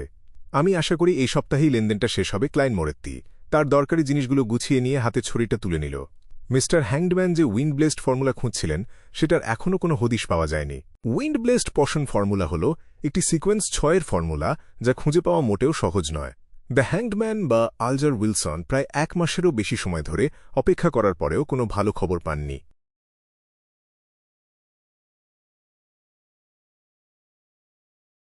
অন্যদিকে জাস্টিস বা অড্রে হল বেশ লম্বা সময় ধরে পর্যবেক্ষণ আর পরীক্ষার পর অবশেষে সাইকোলজি অ্যালকেমিস্টস দ্বারা মনোনীত হয়েছেন। সে মিস্টার ফুলকে জানিয়েছে যে সে হয়তো এই সপ্তাহেই আনুষ্ঠানিকভাবে সেই গোপন সংগঠনে যোগ দেবে। অড্রে আশা করছিল যে মিস্টার ফুল যেন তাকে আগেভাগেই আশীর্বাদ করেন যাতে কোনো বিপদ না ঘটে। এর বিনিময়ে সে সাইকোলজি অ্যালকেমিস্টস থেকে সম্রাট রোজেলের ডায়েরির অন্তত 10টা পাতা মিস্টার ফুলের জন্য কোনো প্রতিদান ছাড়াই নিয়ে আসার প্রস্তুতি নিচ্ছিল। ডিউক নেগান এর কোষাগারে থাকা ড্রাগনের নমুনার ব্যাপারে অড্রে নিশ্চিত হতে পেরেছে যে ওটা আসলে একটা 1000-ফেসড হান্টার। তবে ওটা ছিল নিছক একটা প্রদর্শনী নমুনা মাত্র, যার মধ্যে কোনো বিয়ন্ডার বৈশিষ্ট্য বা প্রবাহিত রক্ত ছিল না। মিস্টার ফুলের অনুসারীর কাছে অড্রে যে 2000 পাউন্ড ঋণী ছিল সেটা আগামী বছরের ফেব্রুয়ারি বা মার্চের আগে শোধ করা সম্ভব হবে না, কারণ নতুন বছরের নাচের অনুষ্ঠানে অড্রে হল আনুষ্ঠানিকভাবে প্রাপ্তবয়স্ক হবে এবং তখন সে তার সম্পত্তির কিছু অংশের দায়িত্ব নিতে পারবে। কিন্তু তবুও সে তার বাবা মায়ের কড়া নজরদারিতে থাকবে এবং চাইলেই সেই সম্পদ বিক্রি করতে পারবে না। তাছাড়া ভিসকাউন্ট গ্ল্যান্টের কাছ থেকে শেষ পেমেন্টটা পাওয়া এখনও বাকি ছিল, তাই গোপনে টাকা জোগাড় করার জন্য তার যথেষ্ট সময়ের প্রয়োজন ছিল। দ্য ম্যাজিশিয়ান বা ফোর্সওয়াল অবশেষে দ্য হ্যাংডম্যানের সাহায্যে একটি ডিপসি মার্লিনের রক্ত সংগ্রহ করতে পেরেছে। এর জন্য তাকে 320 পাউন্ড দিতে হয়েছিল, যার ফলে তার জমানো টাকা এখন কমে মাত্র 120 পাউন্ডে দাঁড়িয়েছে। এই লোকসান পুষিয়ে নিতে এবং একটি স্পিরিট ইটার এর পাকস্থলী কেনার টাকা জোগাড় করতে সে হন্যে হয়ে তার নতুন বইটা লিখতে শুরু করেছে। বইটা খুব দ্রুতই একটা আকার নিতে শুরু করেছে, যেখানে রোমাঞ্চ, ভালোবাসা, ভ্রমণ, ঝড় আর জলদস্যুদের মতো অনেক কিছুর মিশেল দেওয়া হয়েছে। ফোর্সওয়াল এবং ডোরিয়ান গ্রের মধ্যে চিঠিপত্র আদান প্রদান কখনো বন্ধ হয়নি। ডোরিয়ান সম্প্রতি তাকে জানিয়েছেন যে তিনি আউলিসা, লবারো এবং লরেন্স নর্ড এর প্রতি শ্রদ্ধা জানাতে খুব শিগগিরই ব্যাকলুন্ডে আসবেন। দ্য সান বা ডেরিক বার্গ দ্য হ্যাংডম্যান এর পরামর্শ অনুযায়ী একদম স্বাভাবিক আচরণ বজায় রাখছিল। সে প্রতিদিনের মতো টহল দিচ্ছিল আর মেরিট পয়েন্ট জোগাড় করছিল, তবে নতুন করে কোনো আচারের চেষ্টা করেনি। প্রতিটা ট্যারট সভায় সে খুব নিপুণভাবে ঘুমিয়ে থাকার ভান করত এবং এখন পর্যন্ত তাকে নিয়ে কারো মনে কোনো সন্দেহের উদ্রেক হয়নি। মাঝে মাঝে সে অযথাই একটু ঘুমিয়ে নিত, যাতে কেউ তার ঘুমের সময়ের মধ্যে কোনো মিল খুঁজে না পায়। ডেরিক বার্গের কথা অনুযায়ী শেফার্ড এল্ডার লোভিয়া 7 দিন পরেও টাওয়ারের নিচ থেকে বের হননি এবং অজানা কোনো কারণে তাকে এখনও সেখানেই বন্দী করে রাখা হয়েছে। অরোরা অর্ডারের মিস্টার এ যখন দ্য ফুলের অনুসারী আর আশীর্বাদপুষ্টদের হন্যে হয়ে খুঁজছিলেন, তখন ক্লাইন মোরেত্তি খুব সতর্কতার সাথে নিজেকে লুকিয়ে রাখছিল, ফলে তারা কাজের মতো কোনো সূত্রই খুঁজে পাচ্ছিল না। বিয়ন্ডাররা যারা দ্য ফুলের নাম জানত তারা এটা ভালো করেই বুঝতে পেরেছিল যে এই নামটা কখনো হেলাফেলায় মুখে নেওয়া উচিত নয়।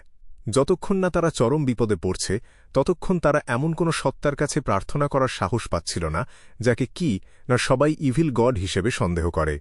এমলিন গতবার বলেছিল যে সে প্রয়োজনীয় উপকরণের কিছু সন্ধান পেয়েছে এবং খুব তাড়াতাড়ি সেটা নিশ্চিত করতে পারবে।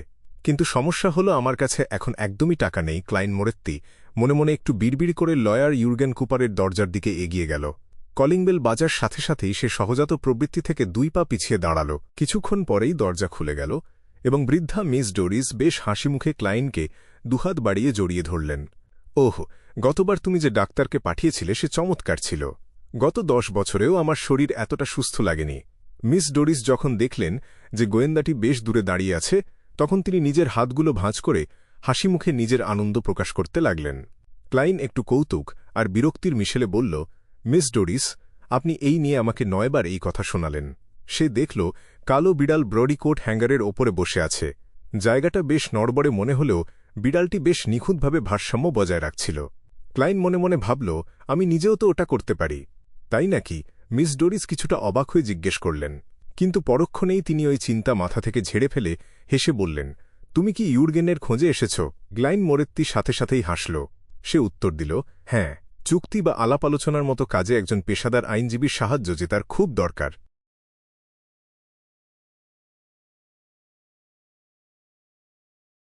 Chapter 410 frames cage. Saint George Borough, Sort Street. Klein Moretti এবং ইউর্গেন কুপার যখন ঘোড়ার গাড়ি থেকে নামলেন, তখনই তারা ইনভেন্টর লেপার্ডের দরজার সামনে একটা বিশাল কোনো বস্তু পার্ক করে রাখা অবস্থায় দেখতে পেলেন। জিনিসটা ছিল কুচকুচে কালো রঙের লোহায় তৈরি, আর 3টে গ্রুপে ভাগ করা মোট 12টা চাকা ছিল সেটির। সেই দানবীয় যন্ত্রের উপরিভাগটা অনেকটা জাহাজের চিমনির মতো উঁচু হয়েছিল, আর সেখান থেকে অনবরত ধোঁয়া বের হচ্ছিল। এটি ছিল একটি স্টিম কার বা বাষ্পচালিত গাড়ি, যা ক্লাইন মোরেত্তি আগে ম্যাগাজিনে এবং মাঝেমধ্যে রাস্তাঘাটে দেখেছেন।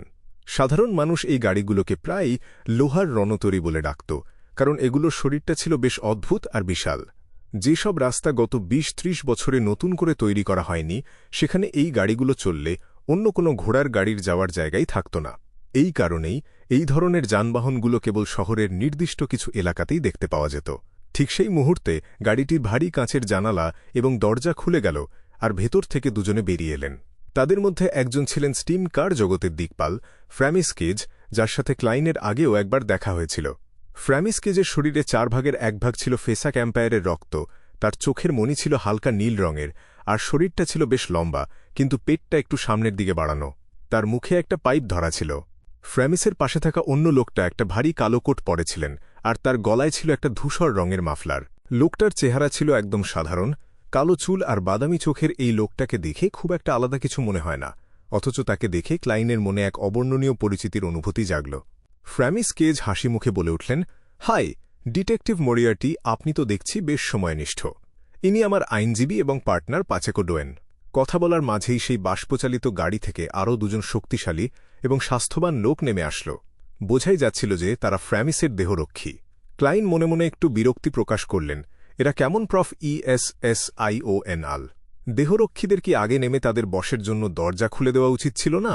ক্লাইন মোরেত্তি মনে মনে একটু বিড়বিড় করলেও মুখে হাসি ধরে রাখলেন এবং শুভেচ্ছা বিনিময় করে তার আইনজীবী ইউর্গেনকে সবার সাথে পরিচয় করিয়ে দিলেন। লেপার্ড দরজা খোলার অপেক্ষায় থাকাকালীন ক্লাইন ফ্র্যামিসের সাথে হালকা গল্প শুরু করলেন। ক্লাইন বললেন, মিস্টার কেজ, এই ধরনের বাষ্পচালিত গাড়িগুলো কি এখন খুব জনপ্রিয় হচ্ছে?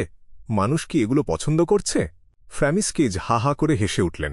ফ্র্যামিস বললেন, যারা নিজেদের খুব মার্জিত বলে মনে করে তারা বলে যে এগুলো খুব অসভ্য আর সেকেলে ধরনের জিনিস, আর সাধারণ মানুষ তো এগুলো কেনার কথা ভাবতেই পারে না। কেবল আমার মতো যারা যন্ত্রপাতি আর বাষ্পের প্রতি অনুরাগী তারাই এগুলো কিনতে রাজি হয়। ক্লাইন মোরেত্তি তাকে সান্ত্বনা দেওয়ার সুরে বললেন, আসলে শহরের অনেক রাস্তা খুবই সরু, এটাই সম্ভবত মূল সমস্যা। ফ্র্যামিস কেজ ছিলেন মূলত সেই ইনভেস্টর বা বিনিয়োগকারী যাকে ক্লাইন খুঁজে বের করেছিলেন। লেপার্ডের সাথে তার খুব একটা পরিচয় ছিল না। কুয়েলা ক্লাবে কার্ড খেলার সময় ক্লাইন মোরেত্তি এই ইনভেনশনের কথাটি তুলেছিলেন। তখনই ইকুয়েস্ট্রিয়ান টিচার বা ঘোড়শরীর শিক্ষক তালিম ডুমন্ট সাথে সাথে বলেছিলেন যে ফ্র্যামিস এই ধরনের আবিষ্কার খুব পছন্দ করেন এবং তিনি তাদের পরিচয় করিয়ে দেওয়ার প্রস্তাব দিয়েছিলেন। এটা ভেবে ক্লাইন মনে মনে দীর্ঘশ্বাস ফেললেন যে ক্লাবগুলো আসলেই নতুন যোগাযোগ তৈরির জন্য চমৎকার জায়গা। যেসব সদস্যরা এই ক্লাবে যোগ দেন তারা আসলে ফ্রি খাবার, পানীয় বা আড্ডার জায়গার জন্য সেখানে আসেন না। ফ্র্যামিস কেজ খুব আত্মবিশ্বাসের সাথে বললেন, হ্যাঁ, ওটা অবশ্যই একটা কারণ। কিন্তু জনসংখ্যা যত বাড়ছে আর শহরগুলো যত বড় হচ্ছে, ঘোড়ার গাড়িগুলো অবশ্যই একদিন বিলুপ্ত হয়ে যাবে। ওগুলো বড্ড ধীরগতির। এই পৃথিবী এখন যা চাইছে তা হল কাজের গতি বা এফিসিয়েন্সি। এরপর তিনি হাসিমুখে একটা তথ্য দিলেন। ফ্র্যামিস বললেন, তাছাড়া আমি ইতিমধ্যে মিলিটারি থেকে একটা অর্ডার পেয়েছি। তারা চায় আমি এই গাড়িতে কিছু পরিবর্তন আনি, ঠিক যেমনটা রোজেল গুস্তাভ এর পাণ্ডুলিপিতে উল্লেখ করা হয়েছিল, যেমন আর্মারের বুলেটপ্রুফ প্লেটিং বাড়ানো আর চাকাগুলো এমনভাবে ঢেকে দেওয়া যাতে এটা যেকোনো সাধারণ রাস্তায় চলতে পারে। তার সাথে একটা মোটা কামানের নল বসিয়ে দিলেই এটা হয়ে যাবে সম্পূর্ণ নতুন এক অস্ত্র। রোজেল গুস্তাভের পাণ্ডুলিপি ক্লাইন মোরেত্তি মনে মনে দীর্ঘশ্বাস ফেললেন। এক মুহূর্তের জন্য ক্লাইন ঠিক কি বলবেন ভেবে পেলেন না, কিন্তু ঠিক তখনই লেপার্ড দরজা খুলে দিল। এরপর যে আলোচনা শুরু হল তাতে প্রধান ভূমিকা ছিল ইউর্গেন কুপার এবং পাচেকো ডোয়েনের। দুই আইনজীবী একে অপরের সাথে তর্ক করছিলেন এবং তাদের মক্কেলদের সাথে শর্তাবলী নিয়ে আলোচনা করছিলেন। এদিকে এই আলোচনার জন্য একেবারেই অপ্রস্তুত ইনভেন্টর লেপার্ড কেবল বোকার মতো সেখানে বসেছিলেন। তাকে যখন কিছু জিজ্ঞেস করা হতো কেবল তখনই সে তার মতামত জানাচ্ছিল। অবশেষে তিন পক্ষ এই মর্মে একমত হল যে ফ্র্যামিস কেজ 1000 পাউন্ড বিনিয়োগ করবেন এবং বিনিময়ে কোম্পানির 20% শেয়ার পাবেন। এতে ক্লাইন এবং লেপার্ডের শেয়ারের পরিমাণ সমান অনুপাতে কমে দাঁড়াবে যথাক্রমে 28% এবং 52%। একই সাথে ফ্র্যামিস রাজি হলেন যে তিনি ক্লাইনের কাছ থেকে আরও 18% শেয়ার প্রিমিয়াম মূল্যে কিনে নেবেন, যার জন্য ট্যাক্স বা কর পরিশোধের পর ক্লাইন 1000 পাউন্ড পাবেন। একইভাবে তিনি লেপার্ডের কাছ থেকে কোম্পানির 9% শেয়ার কিনে নেবেন 500 পাউন্ডের বিনিময়ে। এই চুক্তির ফলে ফ্র্যামিস কেজ নতুন প্রতিষ্ঠিত ব্যাকলুন্ড বাইক কোম্পানির সবচেয়ে বড় শেয়ার হোল্ডার হয়ে গেলেন, যার মালিকানায় থাকবে 47% শেয়ার। তিনিই এখন থেকে কোম্পানির উৎপাদন এবং মার্কেটিং বা বাজারজাতকরণের দায়িত্ব পালন করবেন। তার বিনিয়োগ করা 1000 পাউন্ড কোম্পানির প্রাথমিক মূলধন হিসেবে ব্যবহার করা হবে। লেপার্ড হলেন দ্বিতীয় বৃহত্তম শেয়ার হোল্ডার, যার কাছে থাকল 43% শেয়ার। লেপার্ডের কাজ হবে গণহারে সাইকেল তৈরির জন্য অ্যাসেম্বলি লাইন বা কারখানা ব্যবস্থা সেট করতে সাহায্য করা। আর মিস্টার ক্লাইন মোরেত্তি, যার কাছে এখন মাত্র 10% শেয়ার অবশিষ্ট আছে, তিনি হলেন কেবল একজন ফিন্যান্সিয়াল ইনভেস্টর। নিজের শেয়ার বিক্রি করে ক্লাইন যে 1000 পাউন্ড আয় করলেন তাতে তার ব্যক্তিগত সম্পদের পরিমাণ আকাশচুম্বী হয়ে 2335 পাউন্ডে পৌঁছে গেল। এই টাকা দিয়ে তিনি প্রায় একটি ফেসলেস পোষণের প্রধান উপাদান কিনে নিতে পারবেন। একজন প্রাইভেট ডিটেকটিভ হিসেবে গত 1 মাসেও তিনি অনেক কাজ করেছেন, তাই তার প্রতিদিনের খরচ জমানো টাকায় হাত দিতে হয়নি। ক্লাইন মোরেত্তি মনে মনে ভাবলেন, আমাকে এখনও লয়ার ইউর্গেনকে 50 পাউন্ড দিতে হবে, তার মানে আমার কাছে থাকবে 2185 পাউন্ড। তালিমের সাথে দেখা হলে তাকে অবশ্যই ধন্যবাদ দিতে হবে। ক্লাইন চুক্তিতে সই করলেন এবং স্ট্যাম্প লাগিয়ে দিলেন। এরপর তিনি উঠে দাঁড়ালেন এবং ফ্র্যামিস কেজ ও লেপার্ডের সাথে হাত মেলালেন। ক্লাইন বললেন, আমি আশা করি আমাদের এই অংশীদারিত্ব খুব চমৎকার হবে। ফ্র্যামিস তার পকেট থেকে একটা সোনার ঘড়ি বের করে সময় দেখলেন এবং একটু হাসলেন। ফ্র্যামিস বললেন, সাধারণত চুক্তি সম্পন্ন হওয়ার পর আমাদের একসাথে লাঞ্চ বা দুপুরের খাবার খাওয়া উচিত ছিল, কিন্তু আমার জন্য একজন গুরুত্বপূর্ণ ব্যক্তি অপেক্ষা করছেন। আমি সত্যিই দুঃখিত, তবে ভবিষ্যতে আমরা অনেক সুযোগ পাব। আর একজন গুরুত্বপূর্ণ ব্যক্তি তালিমের পেছনে থাকা সেই ব্যক্তি কি, যার নাম করে ক্লাইন অরোরা অর্ডারের ভুয়ো তথ্য দিয়ে টাকা নিয়েছিলেন। ক্লাইন মোরেত্তি হঠাৎ একটু অপরাধবোধ অনুভব করলেন। তিনি দ্রুত মুখে হাসি ফুটিয়ে বললেন যে এতে তার কোনো সমস্যা নেই। বাড়ি থেকে বেরিয়ে এসে একটা ঘোড়ার গাড়িতে ওঠার পর ইউর্গেন কুপার হঠাৎ একটু ভ্রু কুঁচকালেন। ইউর্গেন বললেন, শার্লক, আপনি খুব সহজেই রাজি হয়ে গেলেন। ক্লাইন কৌতূহল নিয়ে জিজ্ঞেস করলেন, আপনি কেন এমনটা বলছেন? ক্লাইন আসলে বুঝতেই পারেননি ইউর্গেন ঠিক কোন বিষয়ে কথা বলছেন। ইউর্গেন কুপার বেশ সিরিয়াসলি বললেন, যখন আমরা শেয়ার হস্তান্তরের কথা বলছিলাম, আপনার বর্ণনা এবং ফ্র্যামিসের হাবভাব দেখে আমি বুঝতে পারছি যে সাইকেলের ভবিষ্যৎ বাজার খুব উজ্জ্বল। যদিও বর্তমানে এটি কেবল একটি আবিষ্কার মাত্র, যার কারণে এর মূল্যায়ন এখন কিছুটা কম, তবুও আপনার উচিত ছিল আরও বেশি শেয়ার নিজের কাছে রাখা।